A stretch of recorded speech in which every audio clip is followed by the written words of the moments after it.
What is up, everybody? Sorry about the lack of sound there. All right.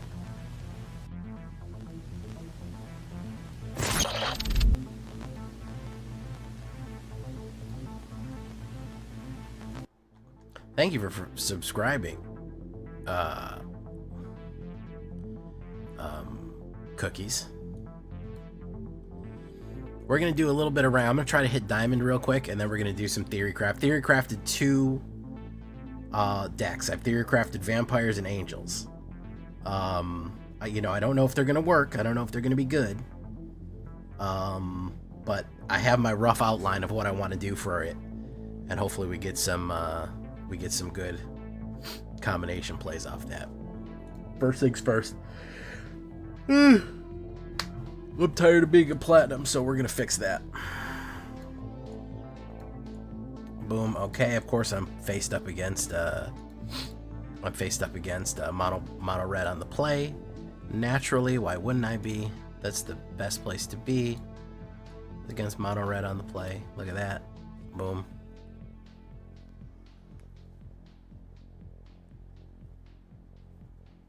Uh-oh. Cookies has to go. That's too bad.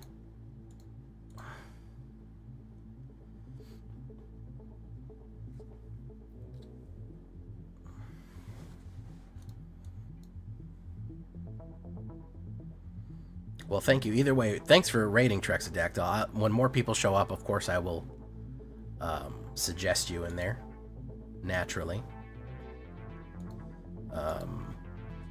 I don't like to, I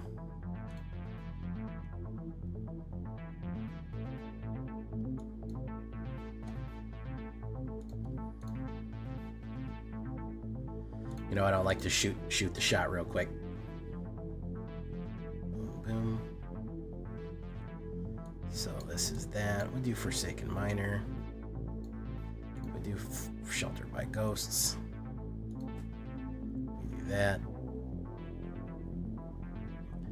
See if he has a mana. If he has a mana, he can shock me, or he can just shock me right now, or lightning bolt me. But it does slow him down significantly. I'm not feeling any better. I'm still having some not feeling great issues, which is it really sucks.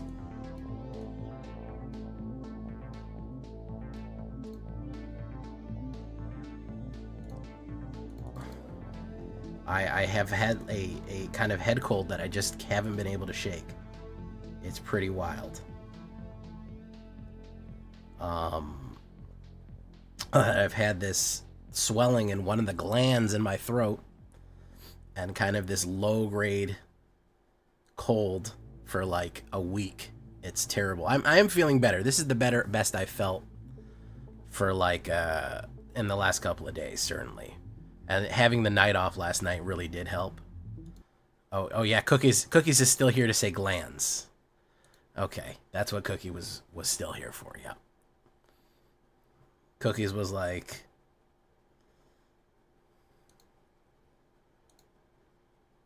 now is my time. Boom.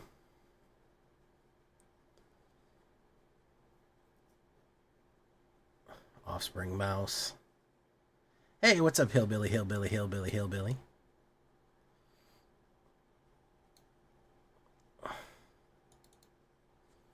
we go. That's how aggro we are, boys. We beat mono red. That's how aggro we stay. That's how aggro we stay in this motherfucker. Hey, what's up, Mortlock? How you doing? It's funny, if you listen closely in the podcast, you can hear me sucking on a Ricola pretty much the whole time. You'll hear me be like, yeah, that card's pretty good, and because my throat is fucking on fire the whole time, but I had to do it. I'm about to suck on the halls right now. Well, maybe Cookies will come back because I said suck on it. I don't know. There's no way of knowing.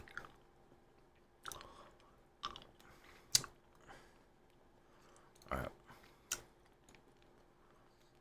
Ghost vacuum.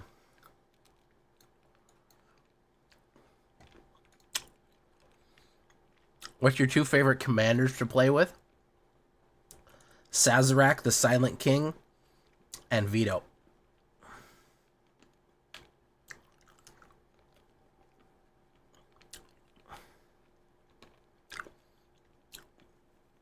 I also do like Kalia, but I haven't built her on paper yet, so.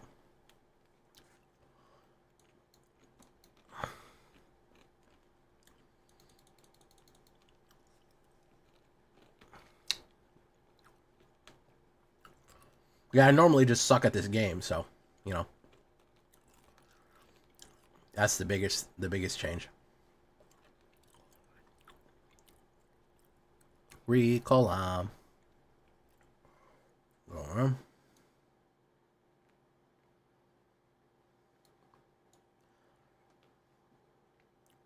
We're gonna do fuck it. Why not here, huh?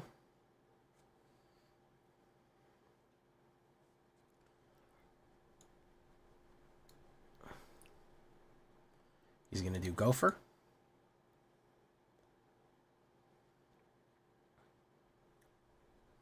He's gonna lose 3 life. Exile card. Yes, I love Meat Hook Massacre.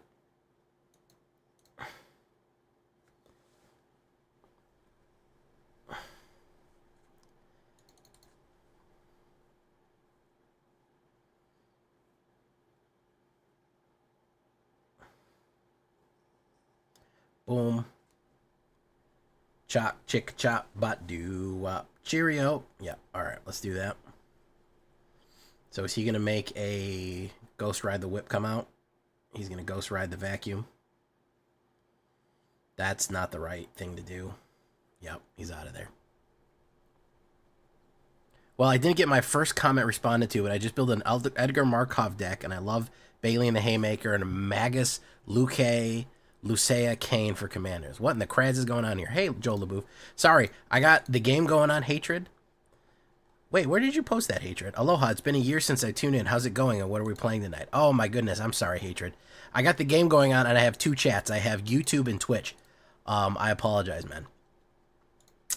Mea culpa. Welcome back, by the way. It does fly by pretty fast. Let's see how long ago exactly you came. Hatred underscore. You came... No, not 2 years ago.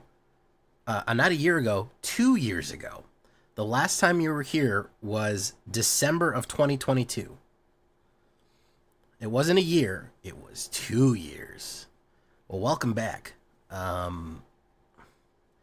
Yeah. Oh, and you used to say aloha every single time, too. Oh, that's good stuff. Yes, I can see all of your chat histories for each one of you. Hey, what's up, Ghost Cowboy? Some people call me the Ghost Cowboy. Some call me the Gangster of Love. Love-a-dove-a, love-a-dove-a, dove-a-dove all the time. 'Cause I speak to the pumpetus of love.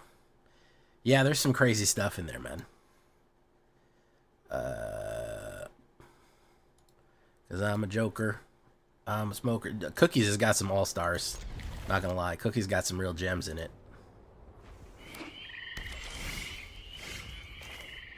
I must not have said anything when I was tuning in. No, well, I don't know when you were last here. I know the last time you said something. It doesn't tell me that.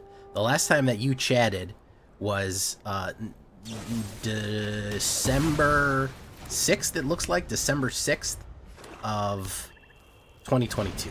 So it was quite a while. It was a long, long time.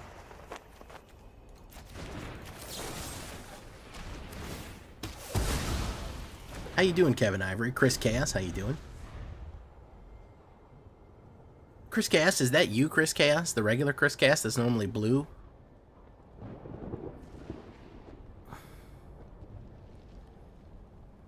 Agazio, how you doing? Domo arigato, Mr. Roboto. What in the creds is going on? Oh, what'd you think, Hillbilly? How'd you like the podcast, Hillbilly? Give me a review. What's Hillbillies say?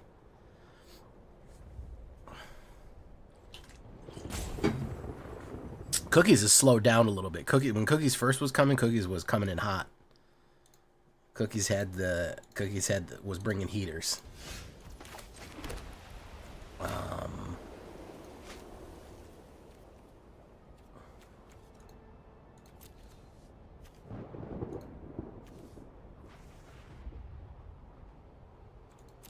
It's in exile.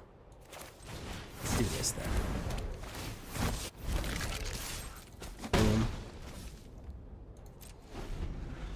Yeah, go to YouTube channel right there, man. YouTube. Right there. Boom. Oh, he put it up for me already. Look at that.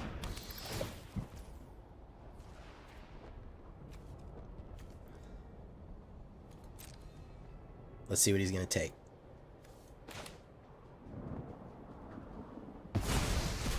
Took that. He's going to play removal. Innkeeper's Talent. Very nice.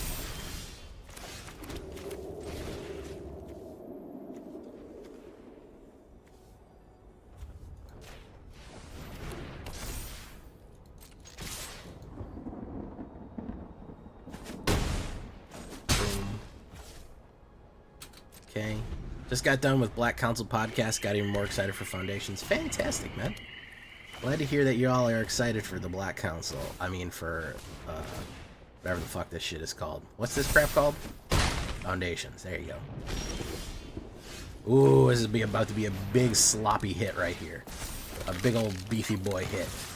Boom. Boom, boom. There you go. That's a big boy hit right there. Yeah. Gopher. Good stuff. He's going to play Mosswood. He's going to swing in. Swing in. Boom. We got the tiny bones. Tiniest bones you ever did see on this guy right here. Boom, boom, boom. Okay. Comes in that. We just need a, yeah, we'll take that.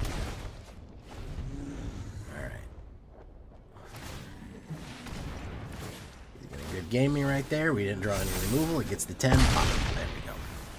A little bit of a flood there. Not crazy about drawing 5 lands out of 13. Not great, but we're not going to get it for free, boys. No removal. If we get sheltered by ghosts, it usually comes up pretty good, but seems like quite a few cards take some already built decks to a next level. Yeah, that's usually the case. They're usually going to amp up what already exists pretty effectively. Ermagerd, it's Furnisher, it's Ermagerd. Hey, what's up, Marauding Army? I wanted to go. I was too busy on Friday. I had to go to a family dinner. And it did not work out for me on Friday. I actually really wanted to at my LGS, but it just didn't work, unfortunately, because I honestly wanted to open a box. I am going to open some boxes of Foundation. Probably going to get the booster pack, the starter kit, or whatever the fuck it's called. What's that thing called? I'm probably going to get that thing, the starter bundle, or yeah, the bundle box, and because I love those. And then I will likely, after that, get maybe one of the pre-cons or something like that to go over some beginner Magic stuff. Okay, 1 white mana is here to infinity for me right now, so yeah, 1 white mana is all that it's gonna take. Boom, boom. Okay.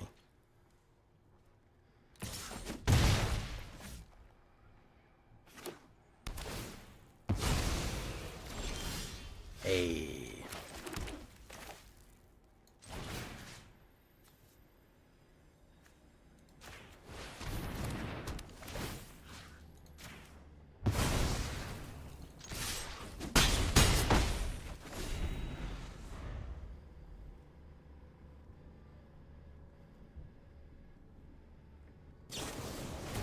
Helix for 2. Takes his whole turn to get that back. Does get that. Boom.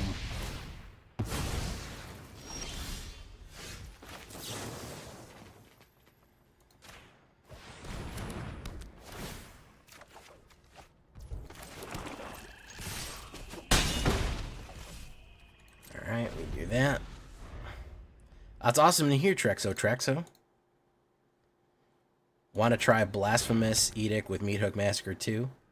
Interesting.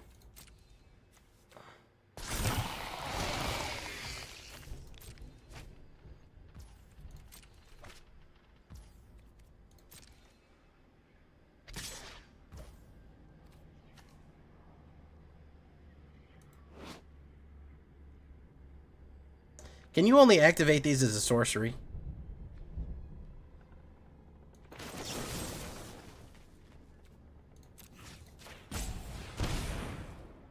Or you can activate them at any time. Boom. So you can't duplicate that. Boom. I know he wants to fucking, I know he wants to fucking, whatchamacallit me right here. He wants to Sunfall me real bad. I know this is true. Counterspell?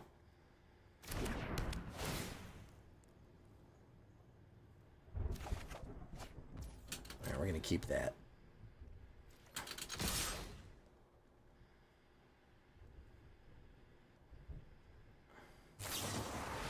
Not on my watch. Hit there. Solve. Okay, so what we can do this, search our library for a crad.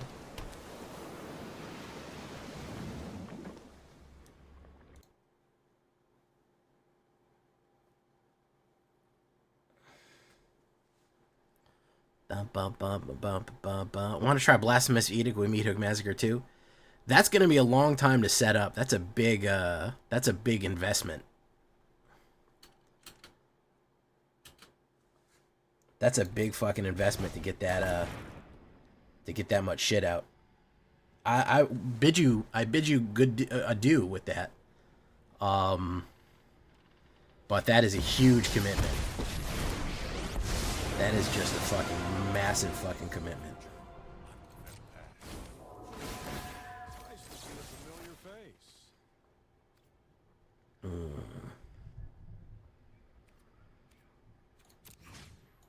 We're gonna get rid of Shark Mage's Rescue.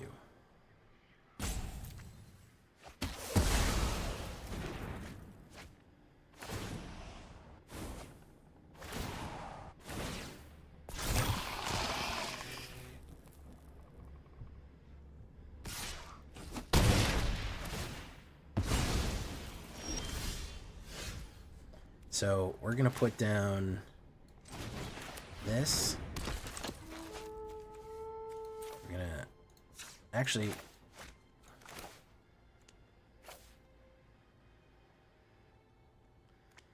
he wants to Sunfall me. I'm gonna activate that.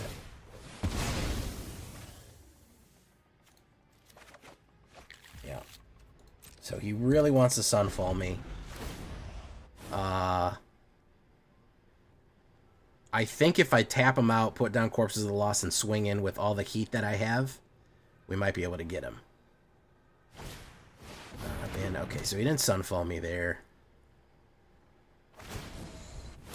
Okay, so he's got that.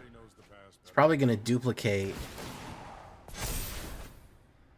He'll probably duplicate, but again, I just have to put pressure on him. I don't care really how big that guy gets. He'll dupe him.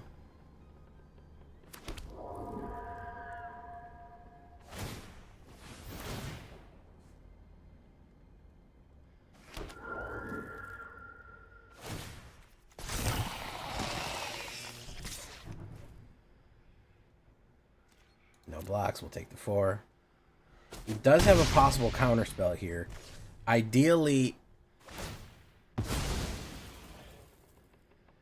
Ideally, we would get that helps a little bit. So we'll say a skeleton.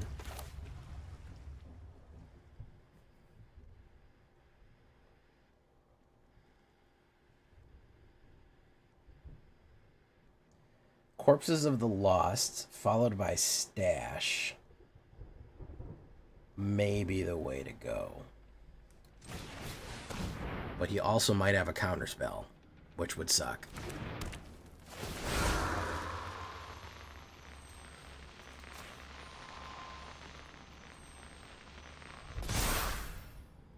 Okay, creates a skeleton.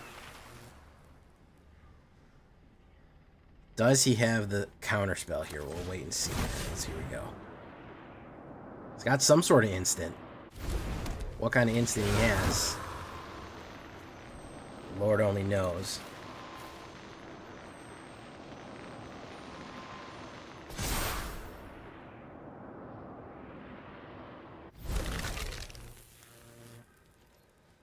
So the 3 needs to be blocked twice. The 2 could be blocked once.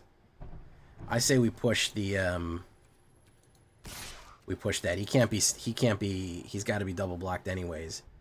And putting this guy down to 3 might be the best bet. Or he could just have the instant removal. He doesn't have the mana to cast the lightning helix. Yeah, he had something there. Yeah. I knew he had some sort of instant, unfortunately. I was really stymied by the lack of mana here. I don't think there's a situation where I pull out of this one. Because these all have, well, we'll wait and see. We'll wait and see. No. I don't have enough blockers. Well, if he can get one up to 9... No. It's over. No. Yeah. A little bit too much mana. He lucked out on 3 fucking caretakers right here, which is the biggest issue, which is, he's drawing fucking 3 extra cards a turn, man. I don't know why they didn't limit that, but that's insane. Like, when you pull all of those off the top of the deck, you're just gonna run fucking house, man. It's wild how aggressive you're gonna get, because you are drawing a card. You're drawing 3. He's drawing 4 cards a turn. I can't beat that. I can't beat that in mana, and I can't beat it in spells. You know, he's able to do too much on that. So he just really lucked out with that draw. Unfortunately. You gotta have a good draw. I mean, I feel like I got him down pretty far, but he just out-fucking-punched me, which, you know, is a problem. Alright, so we'll put down Optimistic Scavenger. I think I can cut down anything that comes out. You can do Shard Mage's Rescue and cut down. If he doesn't play the removal, he'll probably play a creature. As suspected. Okay. So we're going to do this. We're going to do this.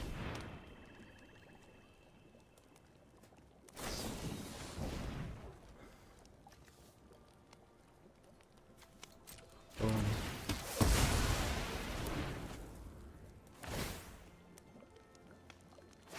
Perfect. I knew I could bait him out. I knew I could bait him out. Because I am a master at baiting people out. Have I dabbled with Legion to Ashes? Not really. Not really. I don't always really do Legion to Ashes. Alright, he's got 1 red. Boom. I think we are going to be pushing a lot of damage down range pretty quickly here. Because the second Corpse of the Lost followed by Forsaken Miner, he's going to be playing defense. You try Caretakers in this list? I mean, you know. Yeah, you know. Now he's wondering why he's blocking. Okay. 4, 3. Boom, that's fine. Give me a 5 right there. We'll decline that one. We'll do Forsaken Miner and Corpse of the Lost next turn. If he comes in tapped. If he's coming at me tapped. Manifold Mouse, that ain't gonna be it. I'm gonna put pressure on you, man. I'm going to put steady pressure. It's going to be really hard. Okay. So we're, you know what? Let's do you.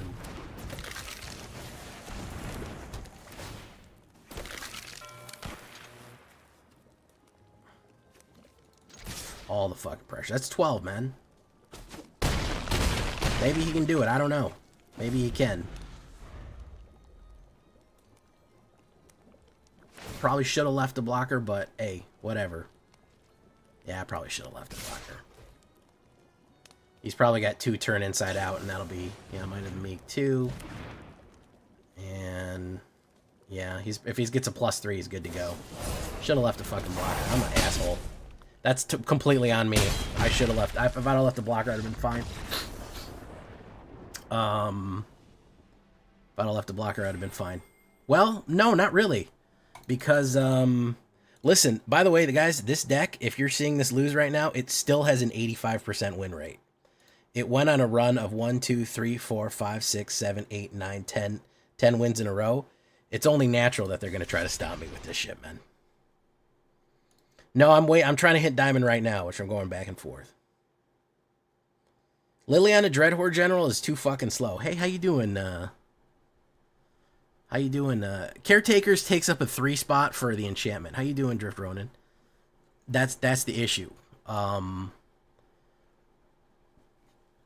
Caretakers, we already have Corpses of the Lost as a 3 spot. So it's to get some card draw, I got Feathers of Flight. It helps a little bit, but you know, I feel like we're raising the price, and then we're also taking out our key Corpses of the Lost spot, which is another issue. So we will put down this. We'll put Mystic Scavenger. Boom. Let's see if he plays a removal. He probably won't. Hopefully he won't. So we can get sheltered. We can hit hard.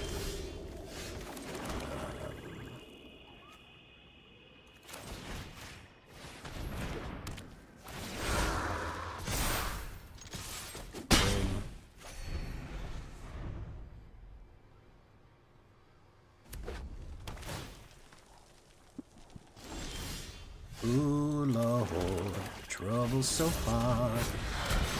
Ooh, Lord, trouble's so hard. Don't nobody know my troubles but God. Board wipe? Yeah.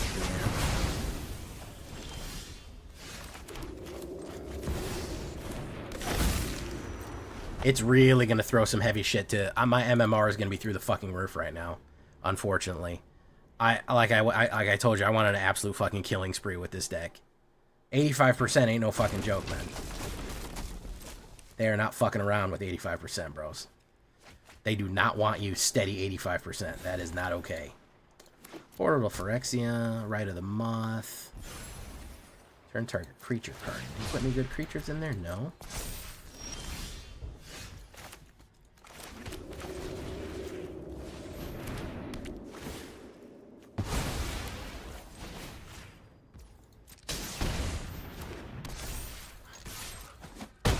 Boom. But if he's got some sort of something...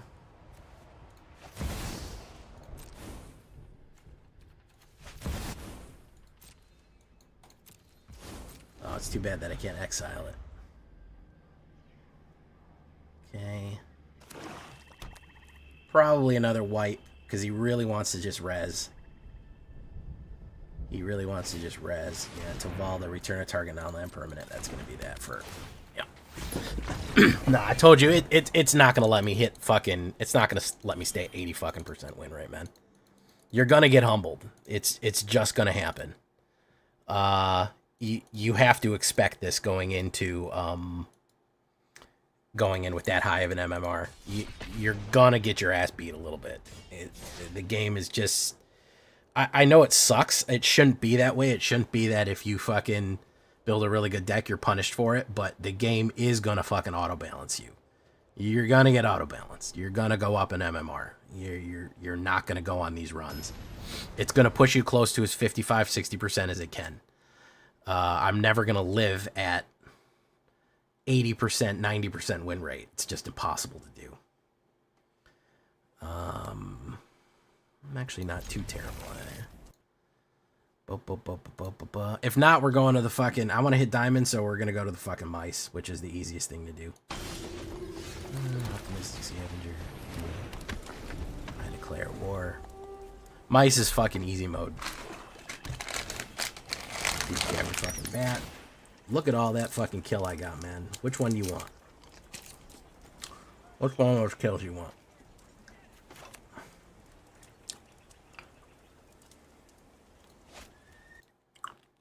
Hmm? Which one of these kills you want, ma'am? You want that one. Okay.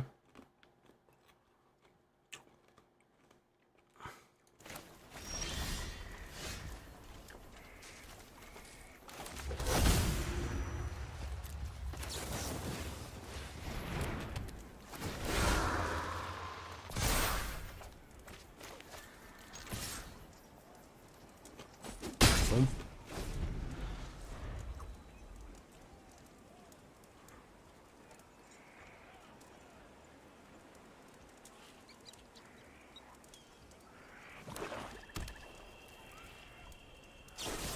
Gopher. Damn. Getting fucked up here. Got a black mana. Perfect.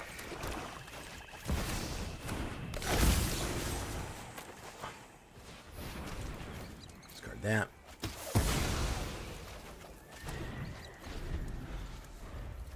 I don't think it's really worth it for him to res Deep Cavern.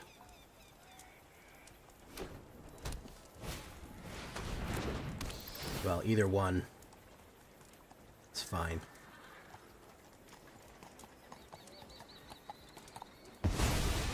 Okay.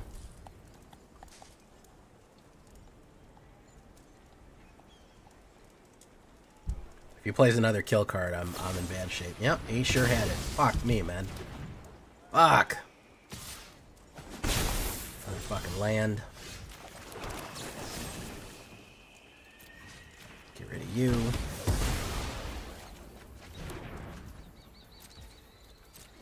And turn.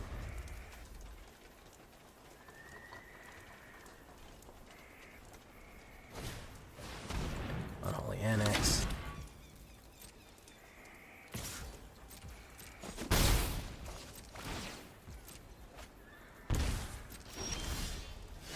Optimistic Scavenger.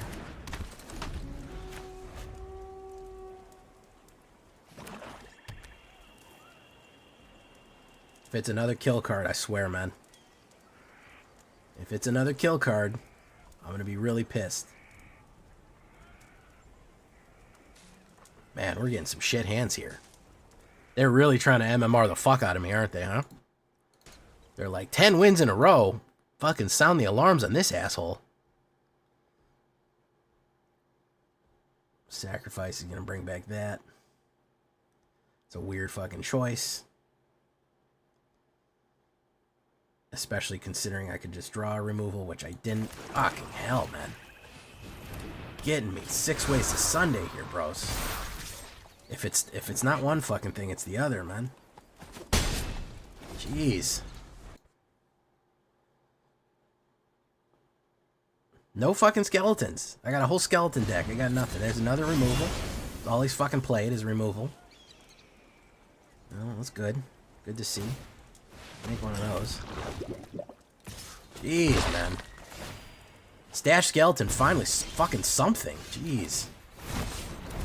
It's not really gonna matter. You can whip my ass by now. Every fucking thing was just kill, kill, kill, kill, kill, grab, grab, grab, grab, grab. Good God almighty, man. He play fucking... Oh, Blood Ladder backwards on.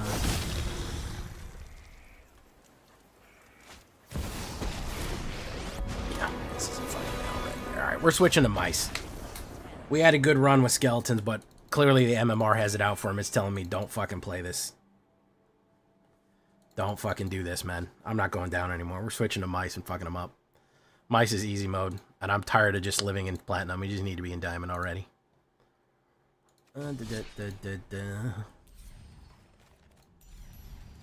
Unfortunate. Real shame, but you made me do it. Hey, how you doing, Tanuki? Yeah, that's what we got to do. When the MMR is telling you, hey man, you're not gonna hit it with that deck anymore, bro. You need to move on to something else. The whatchamacallit, the game tells you when you're done. The game's gonna tell you that, hey, buddy, I'm gonna be honest with you, man. It's kind of over right now, okay? What in the fuck is this shit, man? Hold. Okay, so it's just telling me to go fuck myself, basically. It's basically just saying, hey, you know what? Just go fuck yourself. You're not gonna win anything. Jeez, man. Fuck. Oh my god. How you doing, Michael Scarn? Oh my god. Okay, yeah. So we're just in the fucking... We're in the barrel. We're officially in the barrel, guys. That's it. Long and short of it, that's fucking it. I'm gonna draw land right here. A Sheltered by Ghost. Maybe we'll get that off. I doubt it. But holy fuck, man. This is some trash. Absolute fucking garbage, dude. Holy fuck, man. God damn, bro. Fuck me.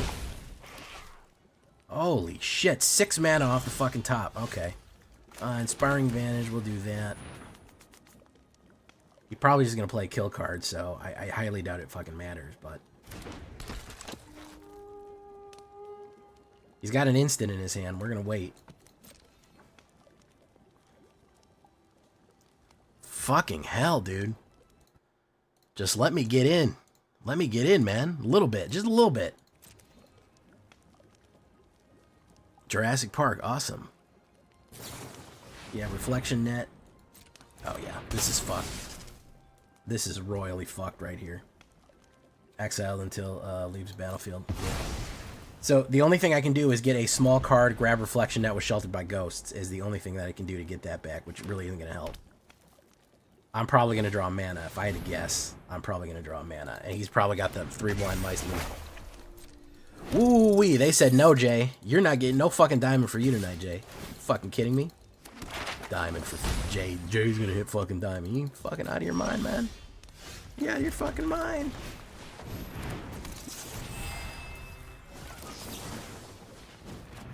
Look at that, a land. What do you fucking know?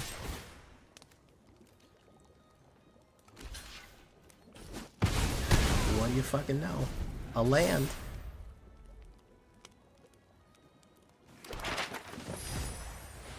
Dedicated Dollmaker. Then you can make a copy of this that makes a copy of that. We're done. Holy fuck.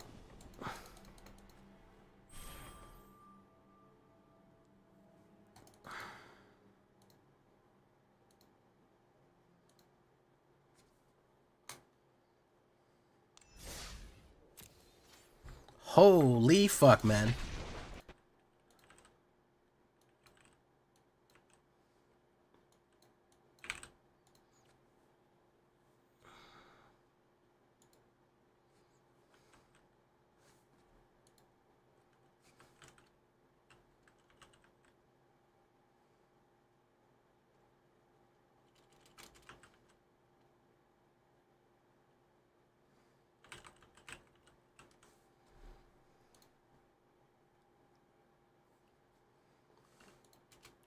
That's a little better.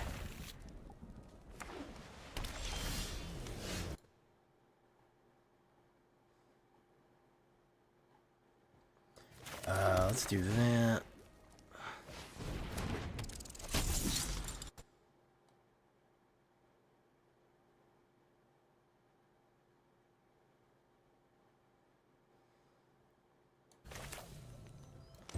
How's about we shelter and pump? I think that's the good play right there. Boom, boom, boom. Okay.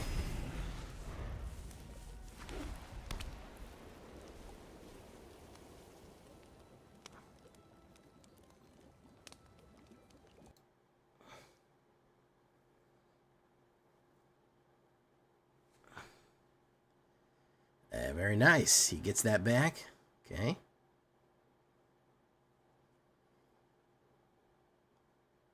Okay, but he spent his cash on that though. Velvet, Heartfire here, sure, why not? We're gonna put you down. Boom, boom, boom, boom.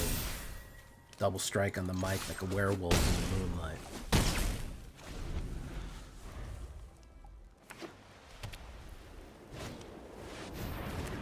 Mice. If he's got dedicated Dollmaker, we instantly lose the game. That's just the way it is. I don't make the rules. Ethereal armor on that one, +4. Well, just so happens for you, buddy, I also have ethereal armor. I also can pump. And I also can say double strike on the mic, and I can push in.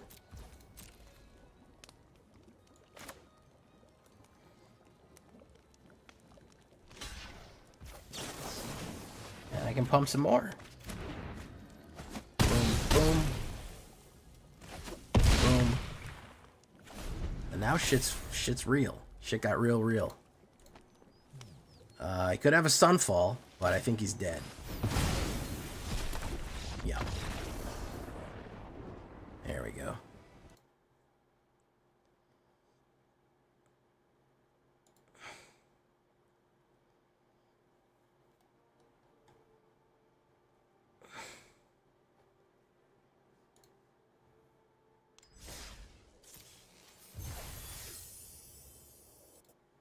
All right. There we go. Got a little bit in there.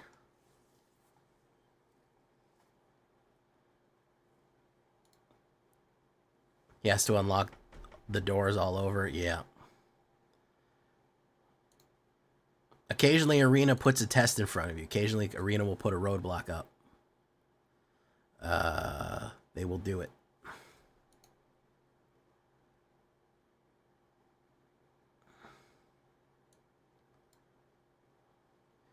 All right. Well, we're only playing for probably another 15 minutes before we do 15-20 minutes before we do our theory craftings. So hopefully we can gain back. I didn't expect to go backwards and have to regain lost ground, but here we are.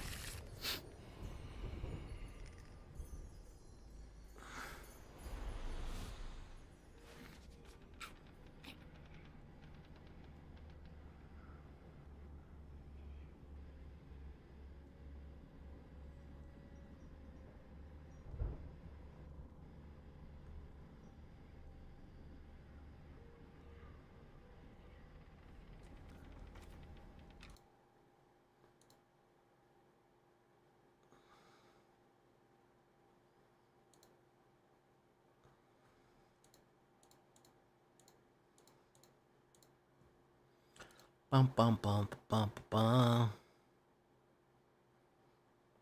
Boop. Okay, that's one. He played one card. Good. Love to see at least one card being played. That's always a positive outcome there. Okay, we'll do an Inspiring Vantage and tell him what we're about right now. Chris Chaos back on the original fucking, on his non, Prof's eidetic memory. Okay. Let's do this. Boom. Boom.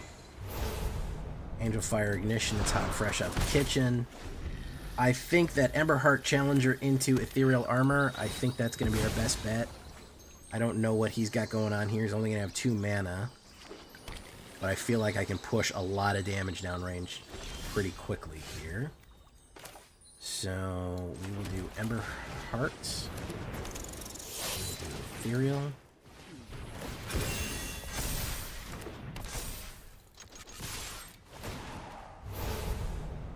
We will take Angel Fire Ignition. Boom. Boom. He could have no witnesses and blow me up right here, but he could also not have no witnesses and not blow me up. So there's also that. Gave you the double like. Hey, we love the double like. We love to see the double like. Could have no witnesses. No witnesses would be interesting. Could also have fucking nothing. Hey, I'm so fucking good at this game. Man, I barely even need anybody to even be here to play it, man. I can just play it in my head, huh? Manifold Mouse. Put that down.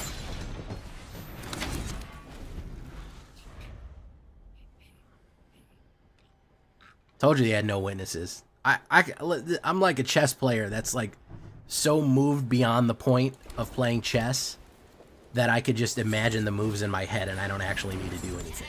I could just sit on my bed and immediately know what I've transcended. He's going to use that to exercise that, which is kind of a shitty idea. We'll use... We're going to go for double manifold here. We're going to go for the manifold cannon. Hopefully, he does not have another wipe. He may have another wipe. It's very, very possible he does. But I feel like he's building to something, and I feel like he wants his card draw. That's the whole point of his deck, for Enduring Innocence, for profs to build card draw. So I don't think he's going to go wipe right now. I didn't think so. I didn't think so. Sheltered by Ghosts. Oh, I can ghost his ghost. And then Meek from there. So that's good. Can run in. He doesn't want to get rid of that.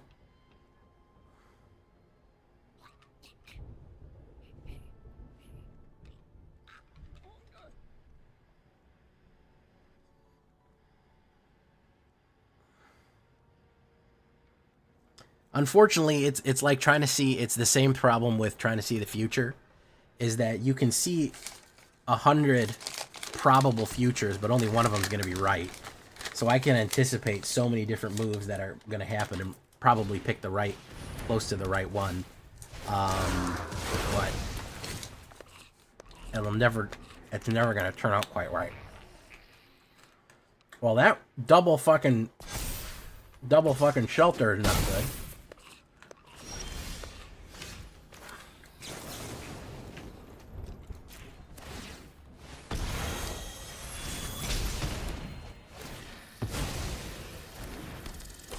That's not good.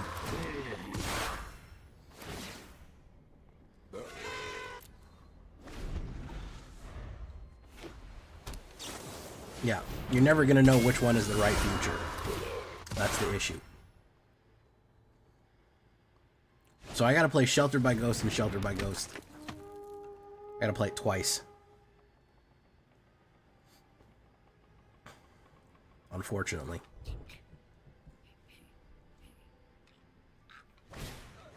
Ethereal armor.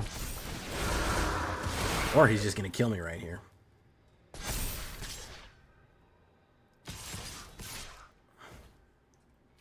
Block that. A red mana would be great, actually. A red mana would be perfect. No, it's a Manifold Mouse.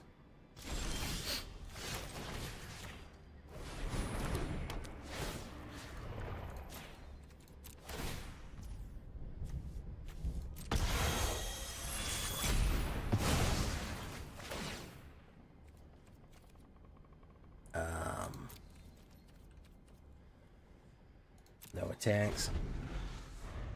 I think we're fucked anyways. We had way too much shit early on. Yeah, we're fucked here. Doesn't matter. Once this one gets going, I had a lack of mana right there, and as soon as he double sheltered me, that's too much. Holy shit, we are not the game is not fucking around tonight, man. Good God almighty, they're not fucking around, and I'm throwing my best at it, and they're telling me, nope, sit the fuck down. We got 3 wins, and we haven't won a game since. We got 3 fucking wins into this tonight, and that's it.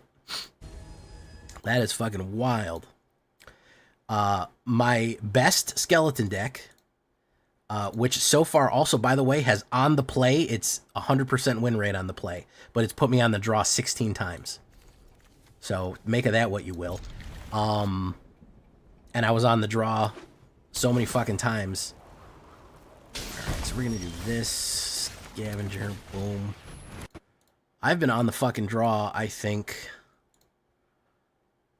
Yeah, I've been on the draw 1, 2, 3, 4, 5, 6, 7, 8. 9, 10, 11, 12, 13, 14, 15 times a night. I haven't been on the play one time. Just for those keeping score at home. Let's see. Mouse. Let's put that down. Put that down. And then let's push.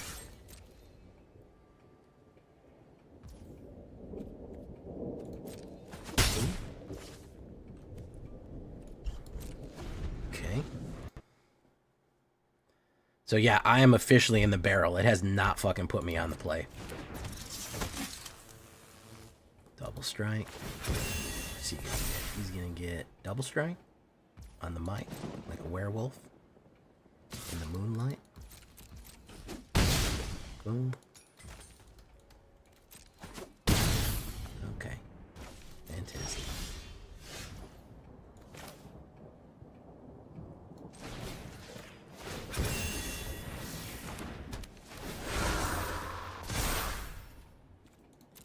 No attacks.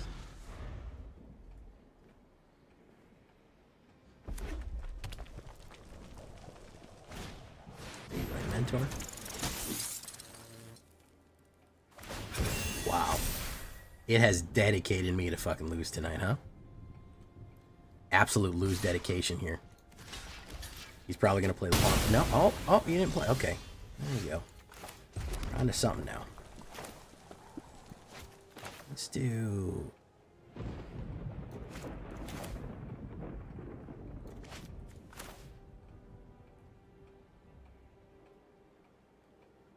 None of this shit's going to matter. None of this shit's going to matter if he pumps. Let's go in.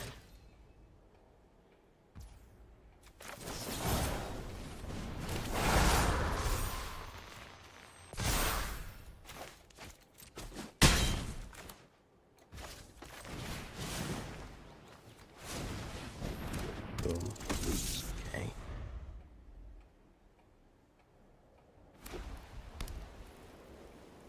Yeah, I haven't been on the play in fucking that many games. Yeah, how is it possible to go on the be on the draw that many times in a row? But they figured it out, man. They figured out how to do it. Figured it out for me.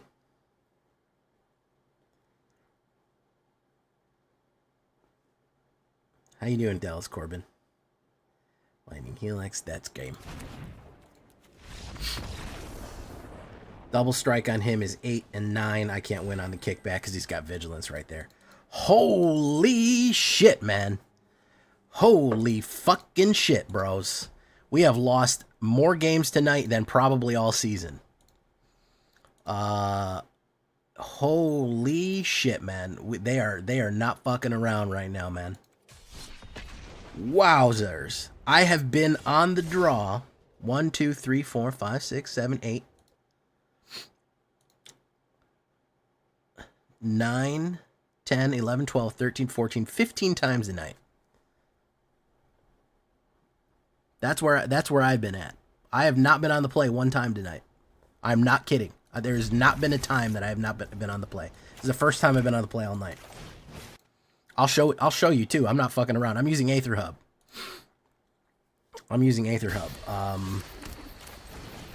We're gonna do that. Boom, boom, boom, boom. And yeah, game is fucking big mad. Game is fucking angry. Oof.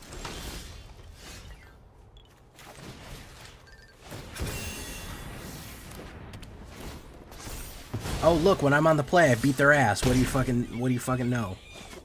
It's crazy how that happened. I'm going to show you guys, just so you know I'm not fucking with you. Just so you're not like, Jay, you're cooking the books, man. Come on. There's no way it's that fucking bad. No fucking way it's that bad. No fucking way. Yeah. Okay. For on the play, look at that. Look at this. I'm going to show you right now. Just so you know I'm not fucking with you. Just so you know I'm not... What the fuck is wrong with... Alright, there you go. There we go. Watch this. Here comes AetherHub right here. Alright. This is what we started the game with.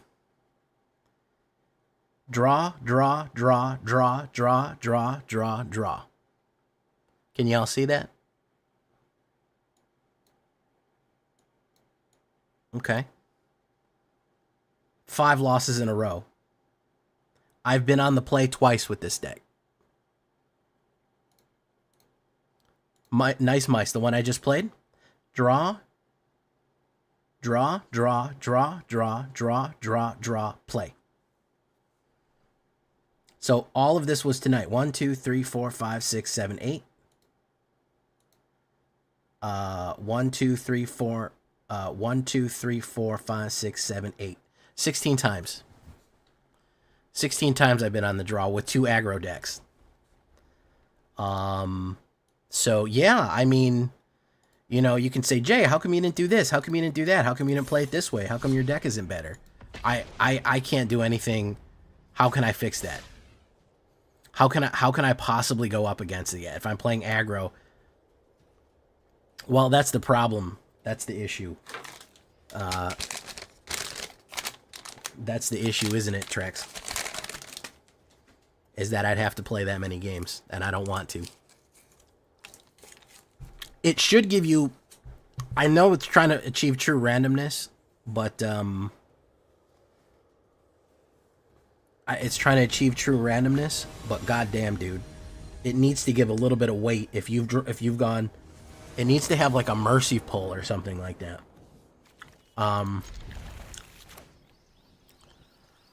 You need to have like a mercy. If you've gone fucking 8 times in a row first, man, just give me a little bit more weight. Give me 55-45 on the corn flip. You know?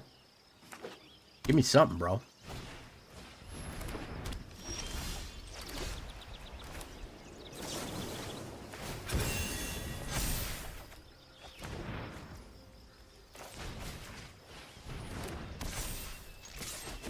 Boom.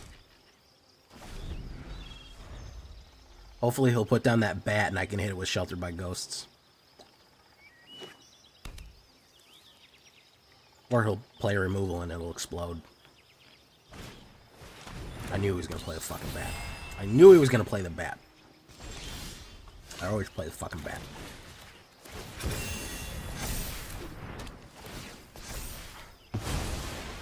They always fucking play the bat. Boom, 26. Corn flip. You think that I said corn flip? I said coin flip. Is my northern accent getting to you, marauding army? My corn flip. Come on, dear, and do it corn flip. Corn flip. I'll have a Ricola. You hear my Ricola in my mouth?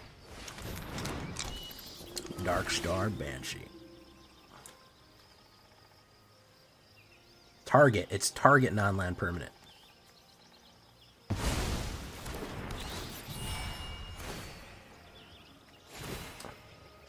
He didn't learn his fucking lesson. He didn't fucking learn his lesson. I don't like people who don't learn lessons, man. I don't fucking like people who don't learn lessons. There you go.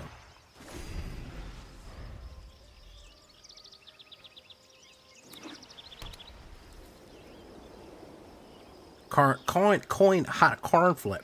Corn flip. Everyone at my girlfriend's job makes fun of her because she says beg. Put it in a bag. And they're like, don't you mean a bag? She's like, no, I mean put it in a bag. Here we go. Grab the exile again. Whoop. Whoop. Whoop. Whoop. Alright, I need a, well, Manifold Mouse is fine. I'm gonna trample on there. Boom. Heartfire Hero.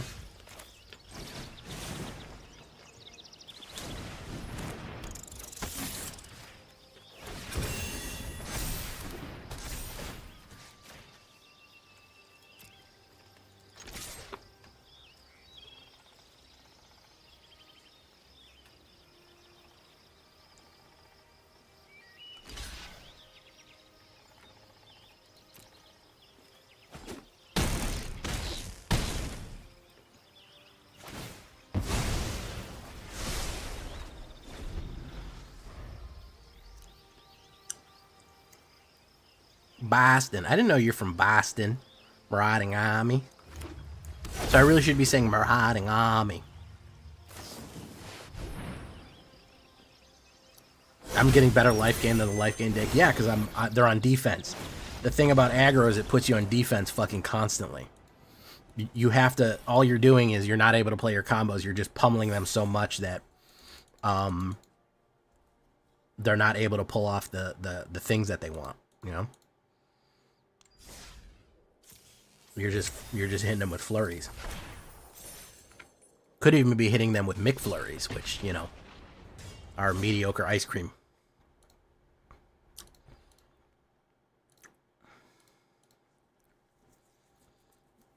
Doop doop doop doop doop doop.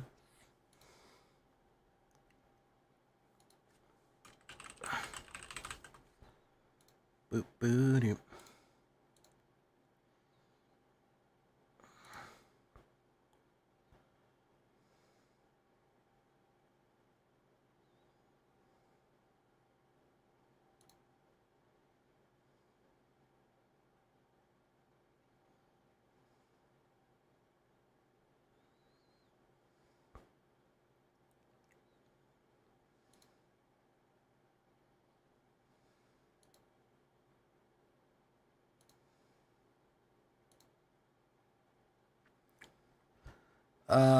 I go first. Okay.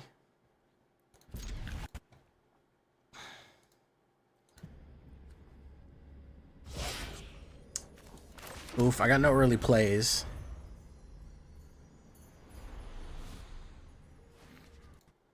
Stoke that fog. Is Fogbank really back? I didn't hear that shit.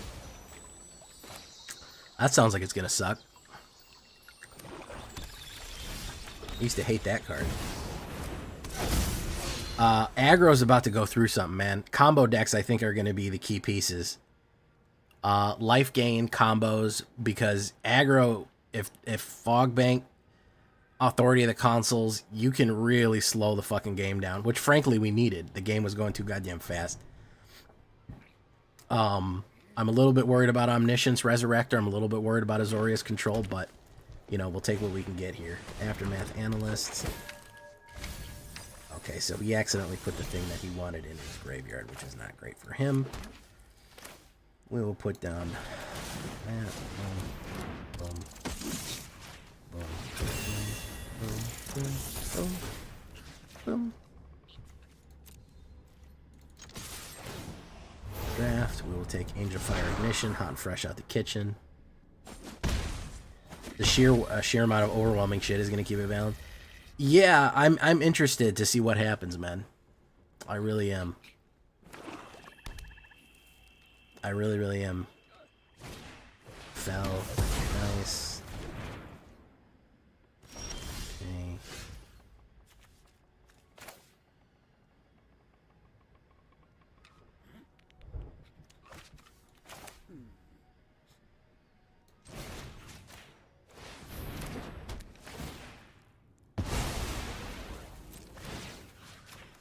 Put double strike on the mic like a werewolf in the moonlight.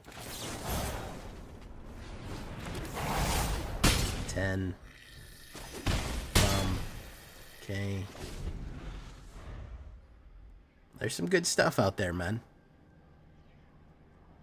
There's some damn fine things out there. Bloodbane. Sorry, bub. All right, let's try to get back to flat, you know.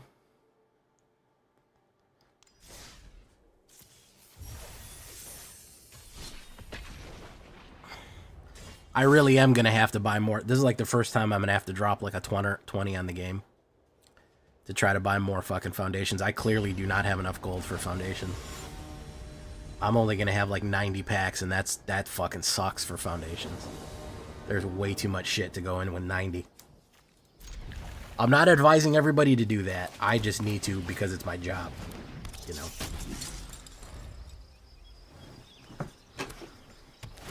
This happens to be a very special case.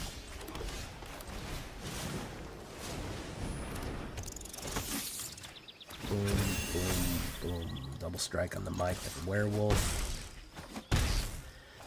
Yeah, well, there is a lot of reprints. But I think it physically, it's just bigger, right? Trex, am I wrong to say that it's just physically more cards than Um,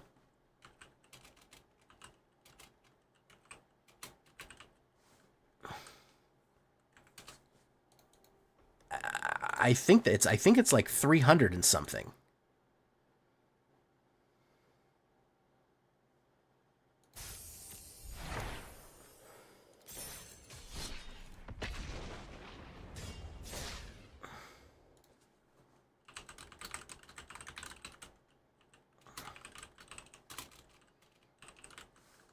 I think it's over the... Well, that AI thing did not give me 300. Half are reprints, half are normal. The thing about reprints is some of the reprints aren't available in standard, so they're functionally new cards. That's the thing about what we would consider quote unquote reprints, is that what we call a reprint. Oh, it's a reprint. Yeah, it's a reprint of a card that's not available in standard, so it's functionally new for standard. So yeah, there are cards that are just in standard, and they're making another one, like Resolute Reinforcements. But there are other ones that are just new. They're so yeah. So you're basically gonna have 3 sections: cards that are new to standard, cards that are just flat new, they just invented them for this set, and then cards that are let's do this first. Let's go in with recruit, and then cards that are... Yes, it is tax deductible. Don't be silly now, man. Be smart.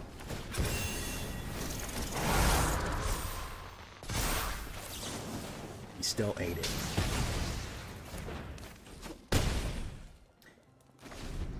Yeah.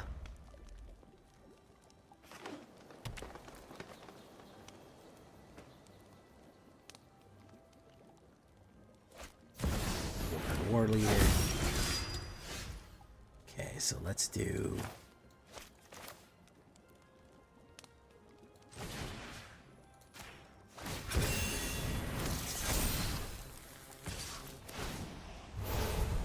Barge in, Moment of Heroism,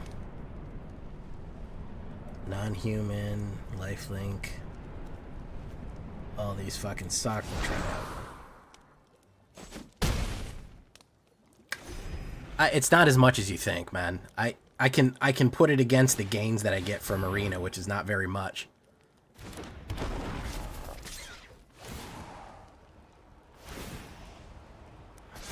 Creatures get +1. Block that. Chump block. Fire hero. Do ethereal armor.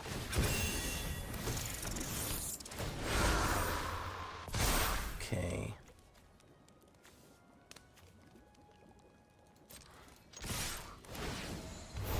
Evercleave.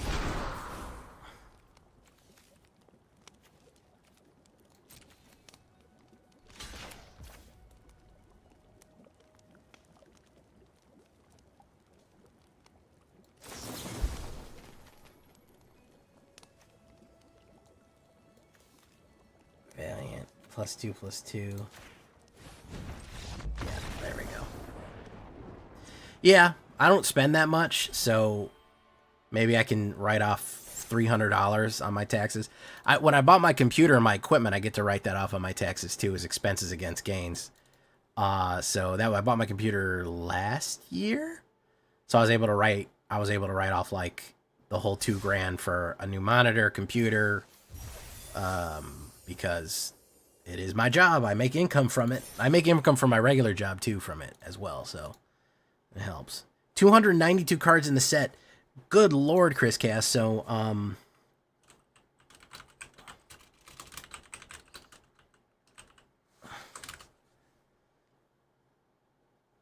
yeah, I thought it was more. DUSKMOURN was only 276 regular cards. So, yeah, I felt like there was extra crads shoved in there. Which is, you know, fun to see.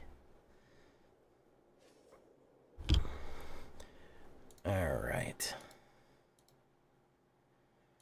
Mice. Have a nice day. Okay, do that.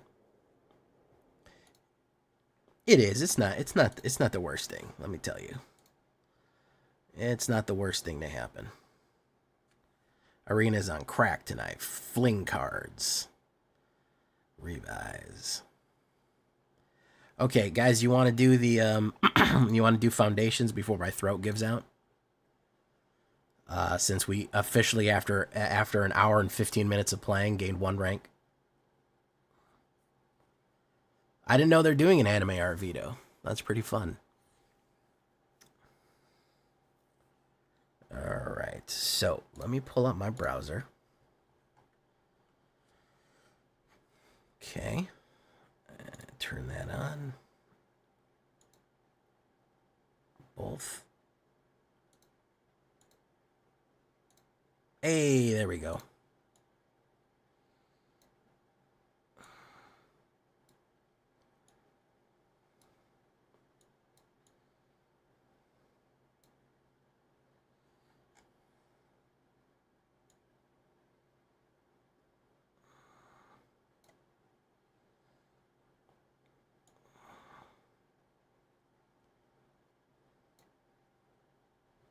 All right, how's that look? Good?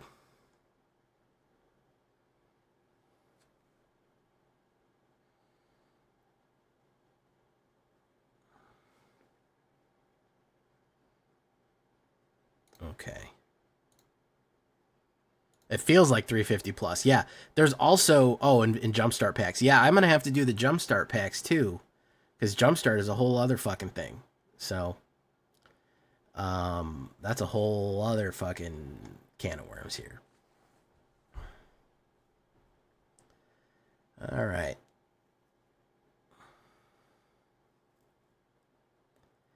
Yeah, that's what I'm doing right now. I'm doing the gain and drain right now, man. Yeah, but I got to explain it to my viewing audience, Trexodactyl. I got to tell the people. I have to tell them, have you heard the good news? Have you heard the word of our Lord and Savior, Bloodthirsty Conqueror? You know?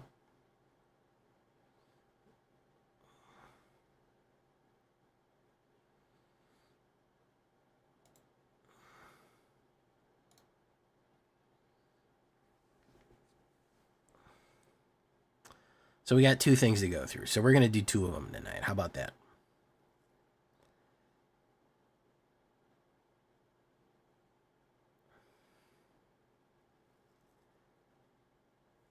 There you go, Domo Amargado.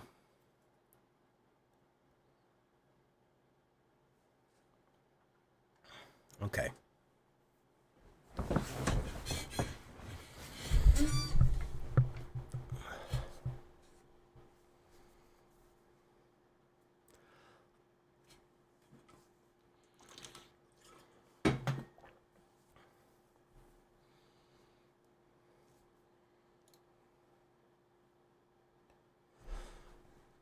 I hate these fucking ads, man.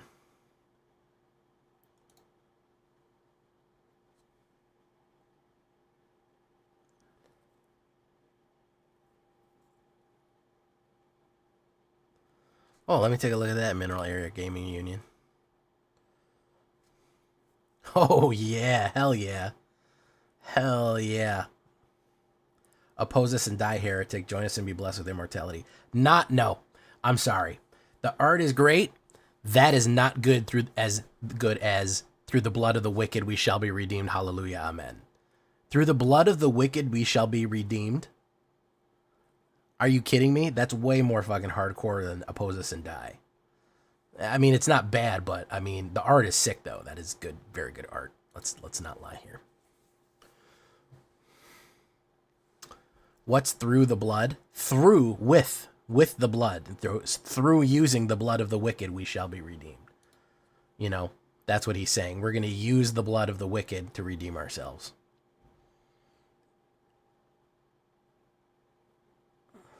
Yeah. Tiestro. No problem, Tiestro. Click to add co-author. I don't want to add a co-author. I made this myself. All right. That's anime because it has to be cringy. Yeah, that keeps authentically, huh?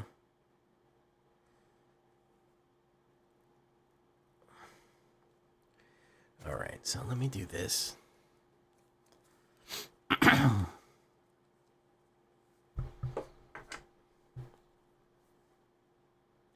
All right, here we go, guys. We're gonna do a little bit of this tonight, and we're gonna do some theory crafting.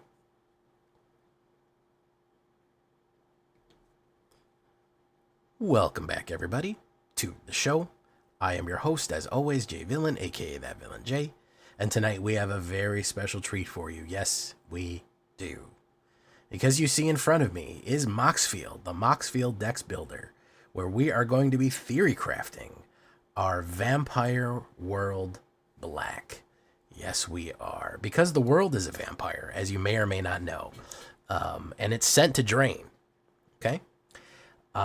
So this is going to be my theory craft build for Foundations about mono black, gain and drain vampires. True vampire deck. The deck is filled with vampires, and it also gain and drains you out. So we're going to be talking about what all the new stuff, the old stuff, how it all comes together in this one, and showing you how I feel like the tech is going to come out. Again, I haven't played this. This is my idea of what will be the best mono black vampire. So before we get down to this, I need you to do something for me, which is, of course, tenderly press that like button, gently press that subscribe button, because if you don't press that like and subscribe button, guys, I'm going to be honest with you. You're going to get attacked by the like and subscribe. Oh yeah, and that's a YouTube werewolf who will viciously maul you and claw you for not liking the video and subscribing today. Join us on our stream every night at twitch.tv/thatvillainej for all live streaming goodness. We love to see you there live and in person on Twitch and on YouTube. Yeah, we'll be live all day when Foundations hits Arena on Tuesday. Super stoked about that. Hit that bell so you don't miss it. Check out our Discord community for all the latest news and information. Share your decks that you've possibly built. And of course, come find this down on my Moxfield. It will probably also be on my AetherHub, but Moxfield, frankly, is kind of a better deck builder than AetherHub right now. AetherHub always shows up weird, and it's hard to use with cards that aren't there yet. So that's why we're using Moxfield, but the link will be down in the description so you can get yours copy here. Come follow me right there. So what are we talking about? Well, we have the capacity to go infinite. We're going to talk about that, but first we're going to talk about a couple of these new vampires and why I want to put 3 ofs in. Some of them are brand new, and some of them are reprints. I believe, well, I'm going to start with this one. I'll start with the brand new ones. I believe Calastria Highborn is brand new. Okay? This is exclusively coming out in Foundations. It's never been printed before. It's not available anywhere else. It's not a reprint of a previous vampire card. 2 black, 2/2 vampire shaman. Whenever this creature or another vampire you control dies, you may pay 1 black. If you do, it is a reprint from Zendikar. Are you sure? Because when I looked it up, I only ever seen it in Foundations. There's a Calastria, but I'm not sure if it ever has been printed before.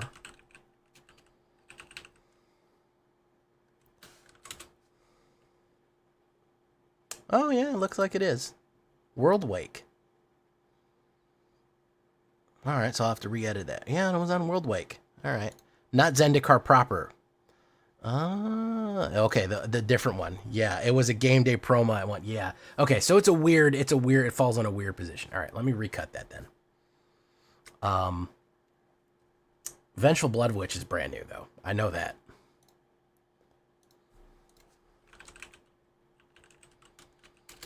Correct? Yeah, that's Foundations only. That has only ever been in Foundations. Yeah, okay, so we'll start there. All right, there we go. I missed this one. This is why, because I played Vampires. I'm familiar with all the other ones, but I know that one. But Vengeful Blood Witch is brand fucking new. All right, we'll start there. All right, so we'll start with one of the brand new cards exclusive to Foundations. And that is Vengeful Blood Witch. This is a new vampire, a vampire warlock. He's an outlaw, by the way. 1 black and 1 uncommon. Okay, this card has never been printed anywhere else except for Foundations now. There's a couple things with Foundation. There's reprints of old cards, brand new cards, and then reprints of stuff that's already in standard. He falls in the top category, brand spanking new.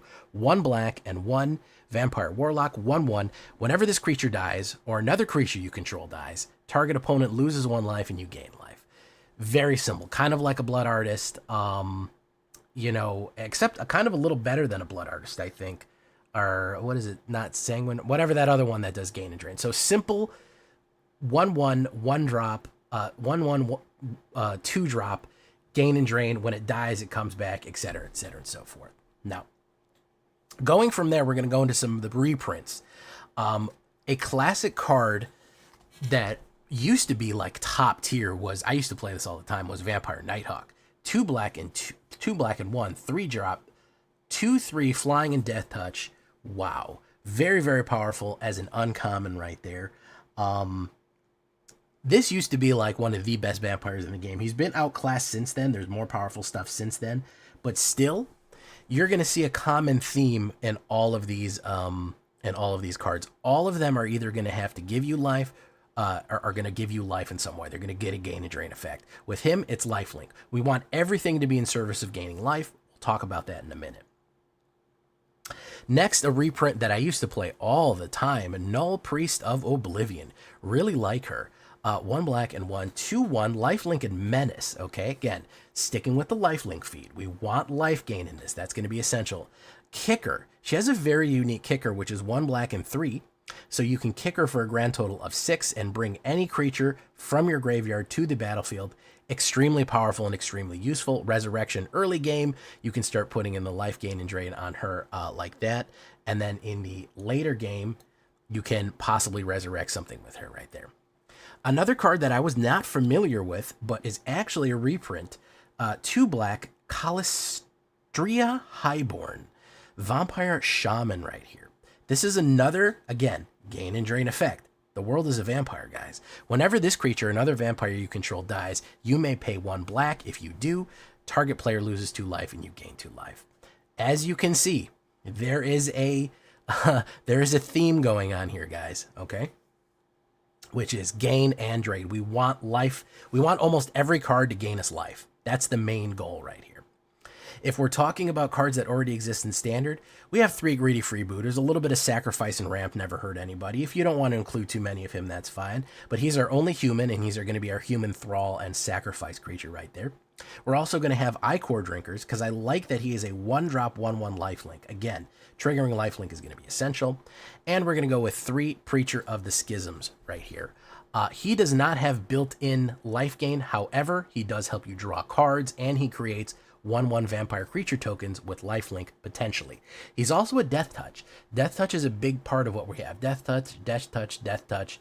We're doing quite a bit of Death Touch on these guys, okay? So those are the other creatures we're going to have there. Now comes to the big show. I'm going to show you another brand new card and how it combines with Enduring Tenacity to go infinite. First things first, we have this brand new, this beautiful vampire, right? Look at this guy. Looking like absolutely like Dracula from Castlevania. Absolute monster. 5/5 Vampire Knight. 5-drop, 2 black and 3. Has never been printed anywhere else but Foundations. He is also brand new. Okay? Flying and Death Touch. Very, very on theme for us, as we know. I love that his chest piece is an upside down chalice. A flipped over chalice with blood pouring out on his tabard. Beautiful artwork. Just amazing. Here's the key thing about him, though. Whenever an opponent loses life, you gain that much life, okay? So whenever we do damage or force them to lose life, we gain that back, right? Here's the thing, though. If we get this silly little snake veto going right here, our Snake Glimmer for Enduring Tenacity, our good friend from DUSKMOURN, 2 black and 2. Whenever we gain life, target opponent loses that much life. So this has a combination of exquisite blood, essentially what it is. Now, the funny thing about him is that if you look at his regular foundations, he actually says on him, "This town swims with such exquisite blood," which is pretty funny because he has an exquisite blood effect. What that means is that anytime you gain life, they lose life, and anytime they lose life, you gain life. This goes in a loop forever. One ping of life, one single point hitting. Meaning if Ichor Drinker goes off, if one creature dies, if he does damage, if one of your 1/1 tokens done damage, Null Priest swings in, they're unblocked, or even if they hit you, it doesn't matter, you have to get rid of them. Vengeful, if anything dies with Callister Highborn or Vengeful Blood Witch, anything at all happens. Any life gain, one single point of life gain goes off. They lose life, we gain life, they lose life, we gain life, they lose life, we gain, lose, gain, lose, gain, lose, gain, lose, gain, and it's over. The game is over. You have completely drained every drop of blood out of their body. Is it an infinite loop right there that goes on? They either have to have a removal to break the disruption chain or something like that, but it puts people in the position, especially if it's on our turn and we immediately drop Bloodthirsty Conqueror with Enduring Tenacity already out, and we swing in for 1 point of damage. That's it.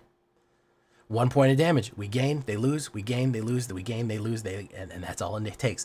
That one little bit sends them all the way screaming into hell. And that's what we want. That's what we want for all of our opponents. So Enduring Tenacity is going to come in big hit here. Normally I would use Veto. Veto is not available in Standard. However, if you're in like Historic or Timeless or any of those other crazy places, you can certainly use it. I call him Snake Veto. He's a good guy. The other advantage about this as well is that while he is 2 black and 2, he's still a nice 4/3, and when he dies, he comes back in as an enchantment. So even if they kill him, if they don't exile him, he comes back in, and then he could potentially trigger on again right there. So that is very, very cool with some of the new coolest vampires right here. Mono black, ultra gain and drain that goes infinite for you. As far as sorceries go, I'm going to go with Bitter Triumph. We're going to be gaining a lot of life with this deck. I'm not worried about losing the 3. I want to be able to kill a creature or planeswalker. Or we can discard a card if we know that Null Priest can bring it back. I'm also going to go with Feed the Swarm. I really like this removal. Destroy target creature and enchantment opponent controls. You lose life equal to that permanent's mana value. Being able to kill like Sheltered by Ghosts or even lose 3 life and destroy Caretaker's Talent is extremely cool. I really like black enchantment destruction. It's extremely useful. I know it's a sorcery, not an instant. There's an instant that's a little faster and you lose 2 life. I kind of like this one. However, your mileage may vary. You could, of course, use that other one that just came out in Duskmourn. It's a little bit more pricey, which can kind of come later in the game. It's a little more pricey, but I've always liked Feed the Swarm, and also I think that is a vampire. It's a core vampire on there. I don't know. So I just like the art too. It's just awesome. So that's what I'm going to use for removal. Everything else is going to be gain and drain because we're trying to go for that infinite loop effect right there. We're going to go 3 Cavern of Souls. Of course, we're going to choose Vampire and 21 Swamps altogether. So Withering Torment. Thank you. Withering Torment's also the alternate that you could put in here. We'll type that in. Withering Torment. Yeah, so we'll say Withering Torment. Move to sideboard. There you go. So yeah, Withering Torment could be in the sideboard. That is destroy target creature enchantment. As an instant, you lose 2 life. It's a little slower. That's my big issue with it. It takes our 3 spot, and we have a lot of kind of essential 3 drops. And if we're playing this on turn 3 or something like that, it is kind of a hard piece to move right there. So not only do we have the infinite loop win con, I want to say that is not our only win con on this. We can go our ground game, man. We have enough flyers and death touch to start really putting in damage on him. I mean, Bloodthirsty Conqueror, regardless of whatever else he is, he's a 5/5 flying and death touch. You know what I mean? And if we cause our opponent to gain life, lose life, even gaining life for all the damage that we do, we're gonna be really gassed up. We're gonna be 20 plus, 30 plus life. It's just hard to eat through that much life when you're constantly gaining it. When your defenders all have death touch and you're constantly swinging in the sky and all that, it is extremely, extremely difficult just to beat that right there. Yeah, so it's just going to be a fun deck. It's just going to be a fun time. Again, this is my theory craft. I'm not 100% sure this is going to work exactly the way I want it. You're going to have to tune in for the day to get it, but that is certainly how I'd like to start it out right there, how I would possibly build it. To especially show off that lovely infinite loop between the snake and vampire as we go. So what are we talking about on the play here? We have 61 cards in the main deck, 2 in the sideboard. to buy this in paper is going to cost $333. Wouldn't recommend that maybe right away. But 29 creatures, very creature heavy. 4 sorceries, 4 instants, 4 enchantments, which is an enchantment creature, and 24 swamps altogether. I think the CMC, if I can look down here, it's 100% black. Average number of hands in opening land is 2.75. We can take a couple of looks at some test games here. I can run you through kind of a test game to see how it works. But early play, what are we going to draw on their 6 permanents, mana value 1. CMC is pretty decent. It's not bad. The average mana value deck is 1.5, and with lands it's 2.5 without lands. Median mana value is 2. So it's not that expensive. We are keeping it pretty low to the ground. So those are a couple of opening hands. Let's try a play test real quick.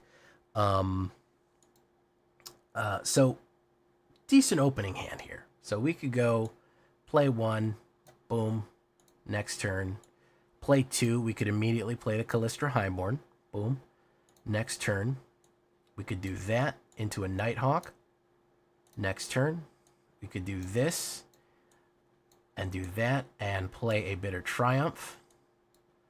Okay, next turn, turn 5, we got one of these. This is going to help us, that's going to help us draw cards right there, okay. All right, so we would attack and maybe have extra mana to play for the gain and drain effects right there. Next turn. Ooh, okay. If we attack with Preacher the Schism, depending, we might get an extra card.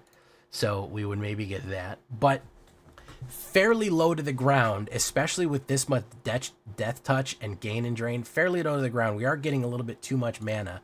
We might even be able to actually shave a mana off of this for right there, but not a bad ground game. We kind of flooded out. Let's try a new game though, just to see what happens. So let's start over again. Boop, boop, boop, boop, boop, boop, boop. Restart. Yes.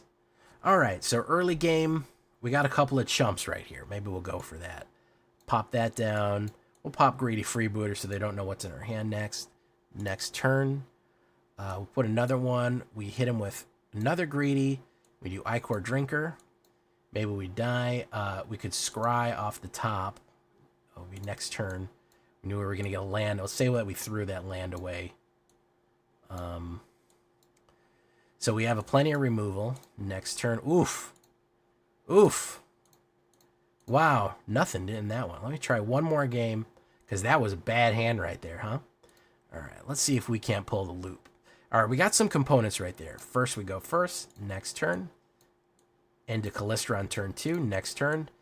Land and Nighthawk on 3. Not bad. Next turn. We could definitely play Bitter Triumph. We could do that. And maybe bring out Oblivion. Next turn. We would put down our 5th mana, Conqueror. Next turn. Ichor Drinker. Next turn. That would be useful if we're able to survive until right now. We could be in a better position, because what we're looking at here is a pretty wide board, assuming they haven't killed or we haven't had to block. But that will also give us the that'll also give us the card draw. So if we go next turn and we've taken damage, we'll have to get to draw an extra card there. We're getting a lot of mana, which is unusual. Next turn, next turn. How quickly could we get that? Let's see. Enduring Tenacity was way down there, unfortunately. But either way, I'm pretty happy with the smoothness. Again, I like the curve on this one. I think it's a pretty good curve. We might have too much mana in it. We're kind of running low to the ground here. So maybe we don't need to that much mana. But either way, this is how I want to set up my specific gain and drain. I'm gonna start Tuesday with this. I'm gonna see where the games go, where they take me, how they actually pan out, and I will take it from there. I know there's a couple more vampires in standard that maybe you're thinking, I don't know, maybe that one. I wanted to kind of shove as much new stuff as I could in here, without completely taking it to without, you know, kind of relying on the old stuff. I really wanted to bring something new to it and just really experience a completely kind of brand new deck. So I hope you like this one. Leave a comment, Tell me what you think about this deck. Let me put it in the visual mode for you right here. I can probably put it in visual mode for you. But anyways, thank you so much for coming by. Make sure you like, leave a comment. Tell me what you think. Leave a comment. Tell me what you think. I would love to have you know. I would love to see what your opinion on it is, and what you think could be changed, could be improved. Did I miss something? Did I do something wrong? But yeah, I am pretty excited about Foundations. Are you? I know I am. I'm excited to get it going. I'm excited to get Foundations, and I'm excited to get this bloodthirsty conqueror going. Until next time, guys, may Vito save and preserve you. Through the blood of the wicked we shall be redeemed. Hallelujah, amen. We'll see you in the next one. Bye-bye.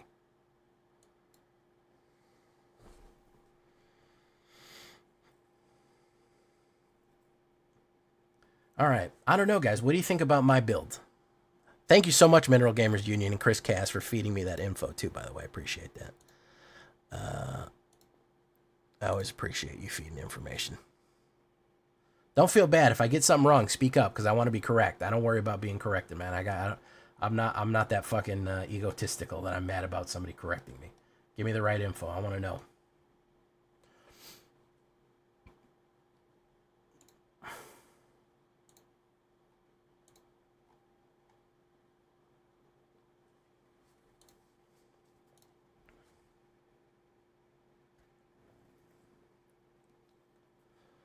All right.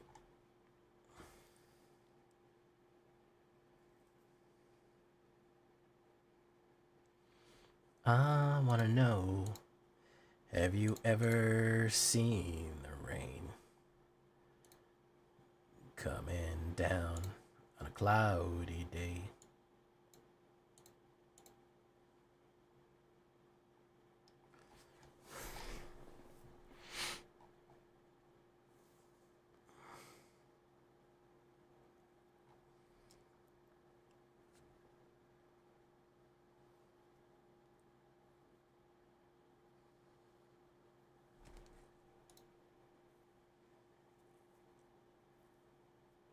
Hey, what's up, Vin19? Ugh.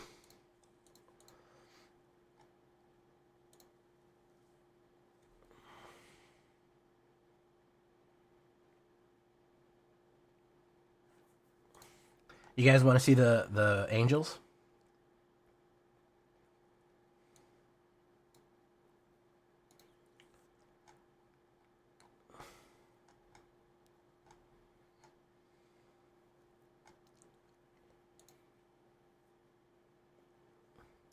Yeah, I know. They did.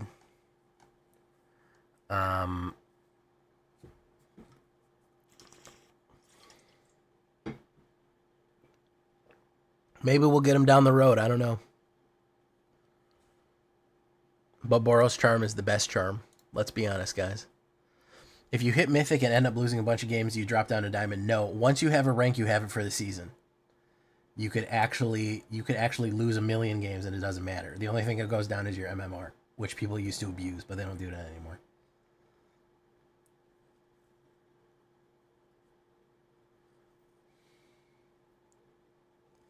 What about Insanguinate Vampires? Yeah, certainly. I mean, there's a million ways to build it, guys. There's gonna be even a Rakdos Vampires build that you can do. There's gonna be so many different ways you could do vampires, and we're gonna do all of them. So that's just, we got to hit the ground running with something. All right, what time is it? Yeah, I'll do 20 minutes on Angels right now. Yeah, Boros did not need fucking help. Boros hit this shit fucking hard, man. Boros really fucking hit.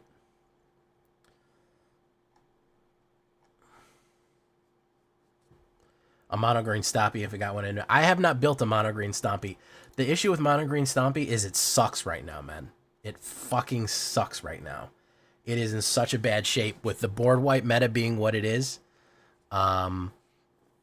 with the board wipe meta being what it is, the board exile, the kill cards everywhere, it is not easy to get by on a Stompy deck, man.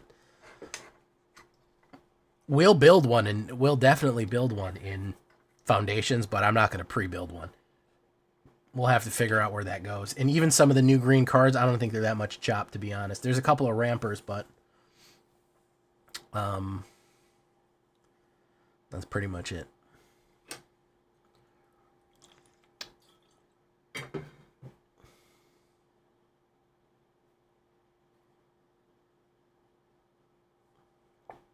All right, well, let's film this anyways. We're already here. Let's just fucking do it, okay?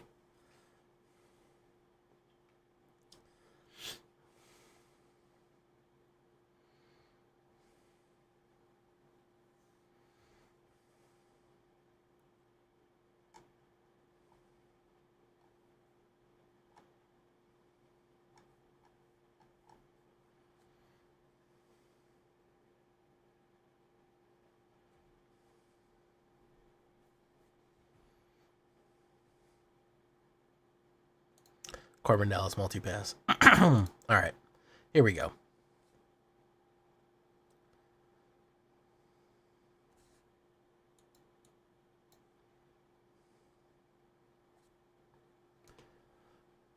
Welcome back, everybody, to the show.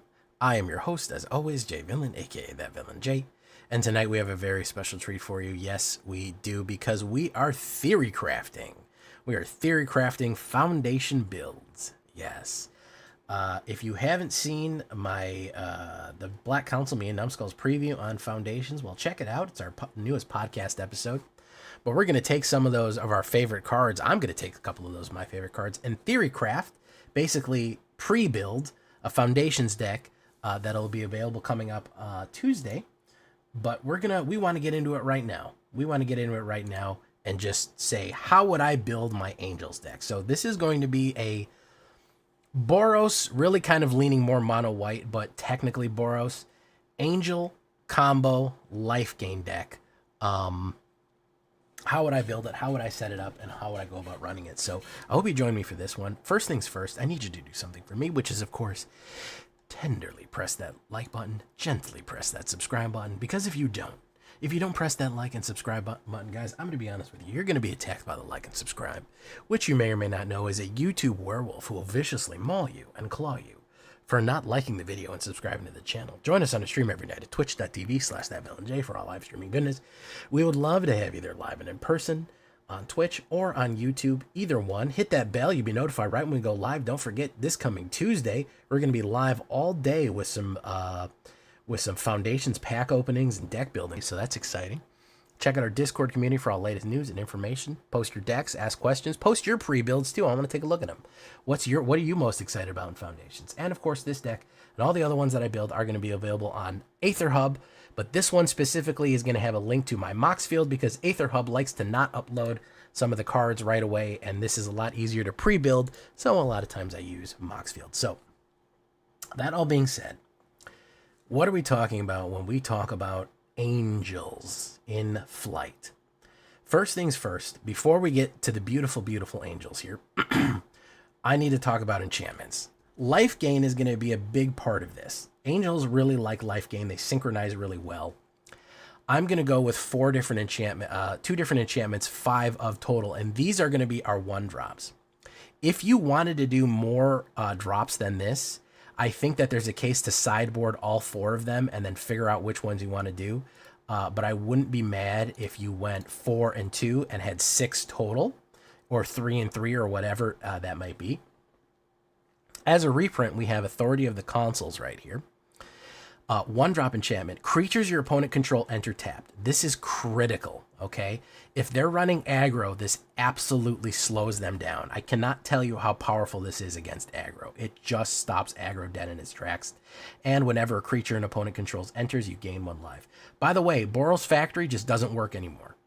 If they're running Boros Forge, meaning that they create that token every turn to swing in and then it gets sacrificed, it comes in tapped, and then it can't attack, and then it dies. This will shut off Boros Forge decks. So Very, very useful card for aggro, and we are a slow build because angels generally are very expensive. So this is very useful to just give us that breathing room to gain our life up and get to where we need to go. Case of the Unnamed Feast is another great 1-drop. Whenever a creature enters the battlefield under your control, you gain 1 life. If you've gained 5 or more this turn, you solve it, and then, of course, you may cast creature cards from your graveyard until the end of turn once you sacrifice it if you've gained 5 or more. So gaining life every single time that an opponent puts down a creature or you put down a creature is very cool. Very, very fun combination right there. So that's going to be our 1-drops. Luckily, there are some cheap angels that we can start for with 2-drops. The number 1 girl, okay, is Giada, Font of Hope. If you cannot craft Giada, do not craft this deck. She is the linchpin of all angel decks. I don't care what kind of angel deck that you're building. If you don't put Giada in there, it's going to suck. This is the number 1 card to put in angel decks. Why? Because she adds 1 white mana to cast angel spells. That is pure ramp. You don't often get ramp in white.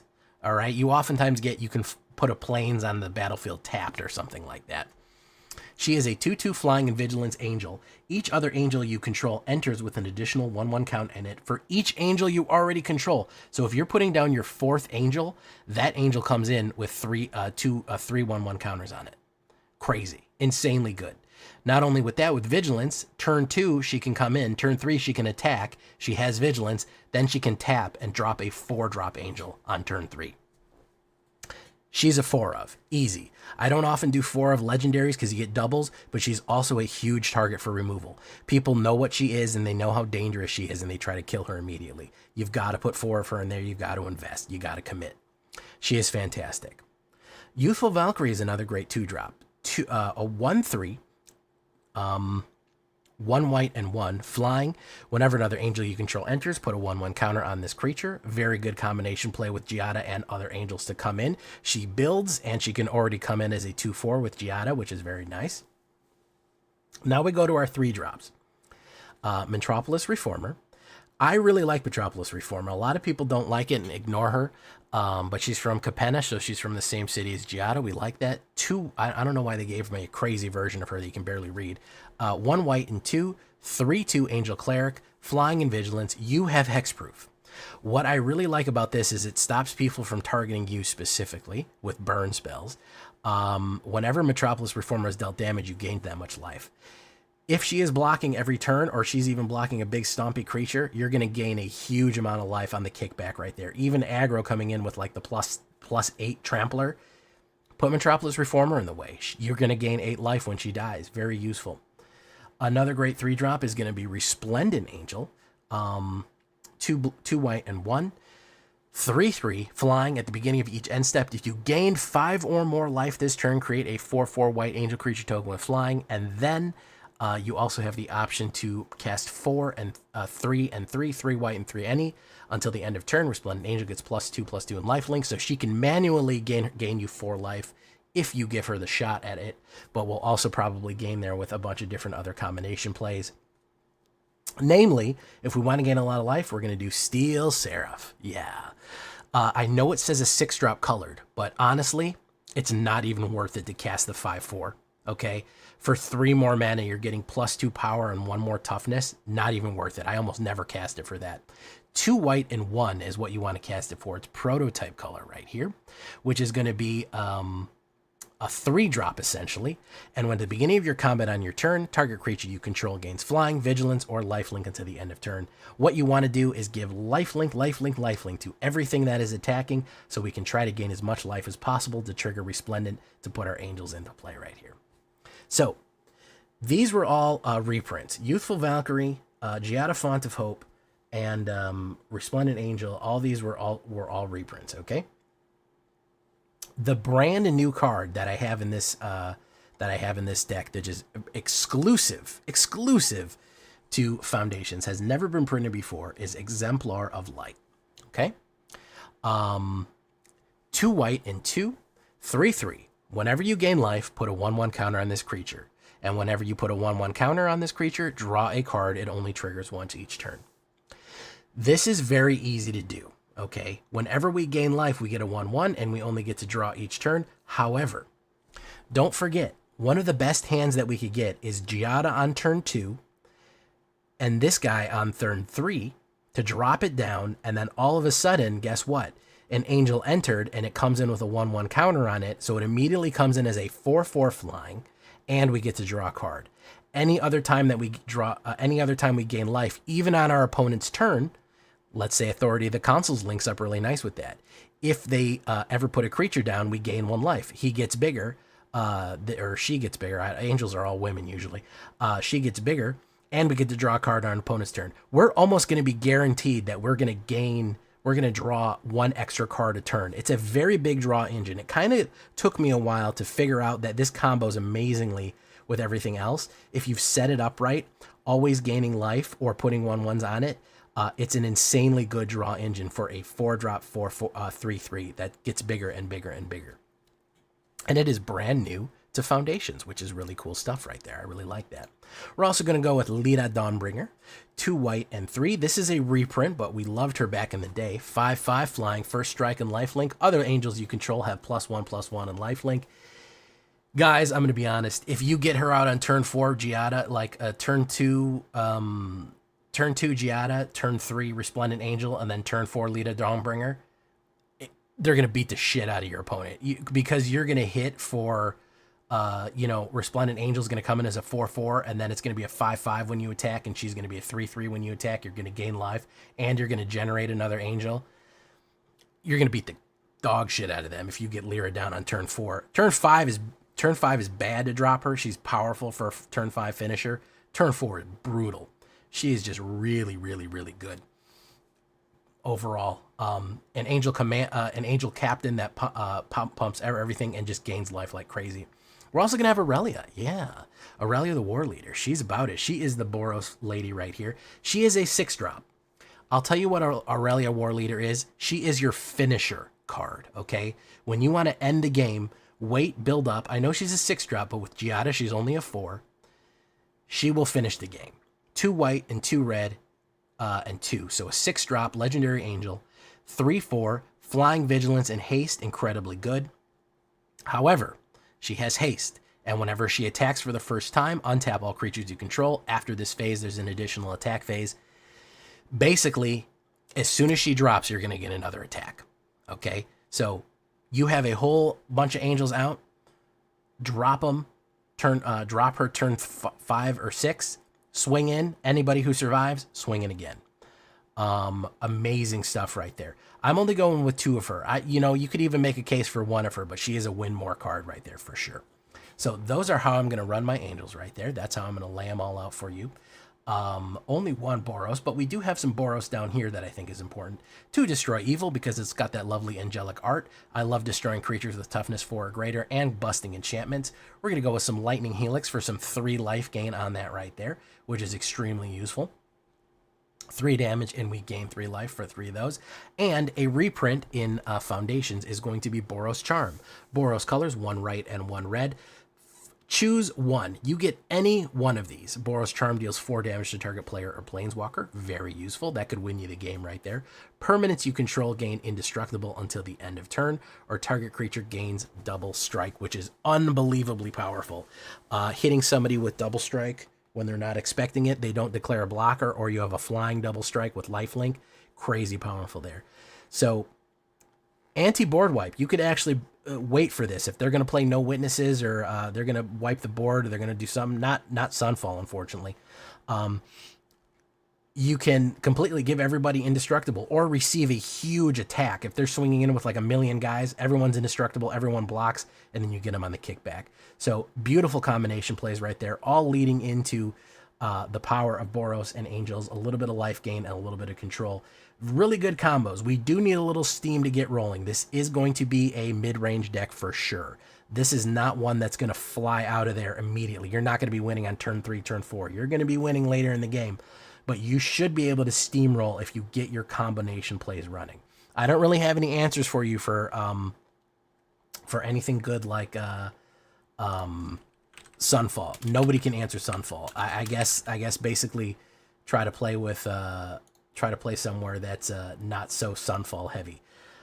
As far as lands go, I do have some advice there. Let's see. Remove one. Remove one. We'll add more. Cavern of Souls for sure. I think that 2 or 3 Cavern of Souls is fine. I think definitely 11 plains, maybe only 4 mountains.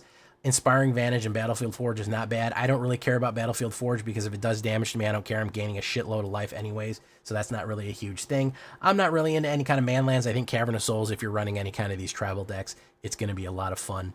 Typal decks, whatever you want to call them. And as far as sideboard, you could pretty much do anything in there. I think that the biggest idea with sideboard is, depending on what you're playing, maybe switch up your Authority of Consuls or your Case of the Uneaten Feast right there. Overall, I'm running the classic 61 card deck right there. It is $300. Do you want to know what the most expensive card is? Cavern of Souls in there. Cavern of Souls is $50 a piece. If you wanted to get this deck without Cavern of Souls in it, it's probably only $150, which for a full standard deck is pretty decent. I'm not going to lie. It's not bad at all to get a full standard deck for that much money. So that's what we're looking at right there. On the curve, we're usually going to get playing one of these on the curve right here. 98% chance of one of our 1-drops. They're 8 mana value with 2 or less. A couple, we're really hitting it right in the 1, 2, 3, or 4s with a little bit at 6 right there. The average CMC is 1.7 with mana, and without it's 2.9. It's not terrible. Median mana deck is 2, and 2 without lands. We're looking at that. Mostly white, just a splish splash of red. If you really wanted to get rid of the red, you could, but I feel like we are losing a lot without Boros Charms and Lightning Helix. I think probably only Aurelia is the only one I'm not sure about, but you could dump the red and go all white, which I'm sure we'll do a version of this eventually. That is that. We can look at a couple opening hands for you right here. A couple of cool opening hands. We can also play test it. We'll go through a couple of sample games right here. That's awful. I'm going to mulligan that and restart. All right, so 2 Case of the Uneaten Feast to open up with, a little bit of mana. We do an Inspiring Vantage. We would tap it and put in Case. Then we would go next turn. Then we would put another one. We put another Case. Unfortunately, we're not getting any creatures that we need here. Next turn. A third Case. All right. So we might have been taking a lot of hits by now. But next turn, we could drop that and drop Exemplar of Light. And what that would do is it would come in as a 6/6 immediately, because we would gain 3 life. It would gain 1/1 for each life that we gain, and we would draw a card, which would be Destroy Evil. So I'm not sure if it would survive, but it would come in as a 6/6. Next turn, we could certainly play Youthful Valkyrie and maybe a Destroy Evil to kill something. Next turn, we could definitely drop the Lyra Dawnbringer. This would be gaining 1/1 counters each turn and building. Next turn, Battlefield Forge would come in. We could drop Aurelia for more, and everyone would swing in. So not bad. I really want to get a hand with Giada, so let's try another. Game here. So I really want to show you how the Giada curve works. Restart. Let's say we mulligan that one. That's awful. That's a terrible hand. Boom. All right. Well, it's not just giving it to us, so we'll drop that. Next turn, Cavern of Souls. We'll choose Angel. Next turn. There's Giada. Drop a Giada. Hopefully she survives. Next turn, we can actually put a 5-drop down, but we would do something like Exemplar. We would attack and then do, or maybe not, Exemplar would come in with a 1/1 counter on it, which means we'd get to draw an extra card because it came into the 1/1. And then we would have enough mana to do potentially a Boros Charm to do a damage or protect our creatures right there. And then next turn, we could actually put down that, put an Aurelia War Leader, and swing in for a double. This is also not taking into account, Arena trying to screw me or mana flood me. So we would be counterspell proof next turn. Next turn, we could drop the Lyra. We could even drop a Lyra and a Youthful Valkyrie. And then we're doing pretty good. All right. So, yeah, pretty smooth. I think you want to kind of mulligan until you almost... if you don't have a Giada, you really want one. And if you don't have any early plays like this one, you definitely want to toss that and get a one with some early plays. So yeah, like this, perfect. This looks like a perfect hand right here. Boom, Authority of the Councils. Next turn. Cavern of Souls, Giada, uncounterable. We might have gained life on that. Next turn. Boom, we didn't draw anything, but we could play a removal. Next turn, Boros Charm. We could play another removal or pump. Next turn, we need Angels, which are only flooding right here. Nope, we're just flooding. We're just flooding from here on out. So, was a good opening hand, but we actually need to draw Angels and not 3 turns of on there. So, not bad. I do like how this flows. I think, of course, as any kind of theory-crafted deck goes, as I've said before, I think it's really going to depend. I think we're going to have to hit the ground and see how it really all plays out. You know, I can't guarantee you that this is the absolute perfect because I haven't played it yet, but in my mind, this works really well. I actually really like this hand that we're playing right here. So we would put down that. That would come in with a 1/1 counter on it. Boom. We could actually put both of them out on turn 3, and that would come in. That would come in as a 4/5. That would come in as a 2/4, and that would come in as a 3/5. So that's not bad at all. Boom. We can't drop any 4s. We could do this one. These would all go up by 1, and this would be a 3/3 with life gain. Not bad. We could do another one. Not bad. We could do that, and then immediately put down Lyra, and that's a big hit right there. So that's not a bad play right there. This, we could finish with Aurelia. So that was a pretty smooth hand right there. I'm actually happy with how that one played out. Did give him a lot of fodder to go against to try to hit me with, and we do have a removal that we didn't play, but it did draw pretty smoothly into a lot of heavy creatures hitting him, so that is good. So, fun deck. Angel Flight 1. I think there is probably also a mono white Angel life gain to be built. I think there's probably also a potentially there is a Orzhov Angel to be built. So, you know what I mean? There's a lot to be done here. I hope you like it. I hope you're excited about his foundations as I am. Tell me what you would think. How are you going to build your Angels, and what cards are you excited for in Foundations? This has been a great time theory crafting with you guys. I'll see you on Foundations on Tuesday. Super excited. We'll see you then. I've been Jay Villain, and you've been great. Bye-bye. Boogeyman, boogeyman, boogeyman, boogeyman, boogeyman, boogeyman, boogeyman, boogeyman. I was waiting to do that. Boogeyman, boogeyman. Well, Secluded Courtyard is good, also just for the counter spell. 61 cards. I love 61 card decks. That's my thing. All right, guys, my throat is giving out on me. Literally, I feel like I'm about to lose my voice. We're going to raid you off to... Apparently, Trexodactyl wants me to raid him. So that's what he says he wants. Wait, he's not live anymore. Where did he go? Trex, are you here? Trex? You just went... Oh, okay. Okay. Chris Cassich certainly does need to get here, guys. Yep. Hell yeah.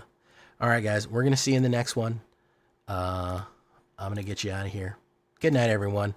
I might take the next 2 days off to recover my voice. I need to have my voice on Tuesday, so I may not stream tomorrow night or Monday night. It just depends if I can't get this cold knocked out, because I got to be able to do like 4 or 5 hours on Tuesday. So you might not hear from me for a while, but there will be some content coming up. So either way, thank you so much. Thank you for coming in, Boogeyman, Tanuki, all y'all. I'm going to raid you out to Trexodactyl, who is all the way down at the bottom of my list here.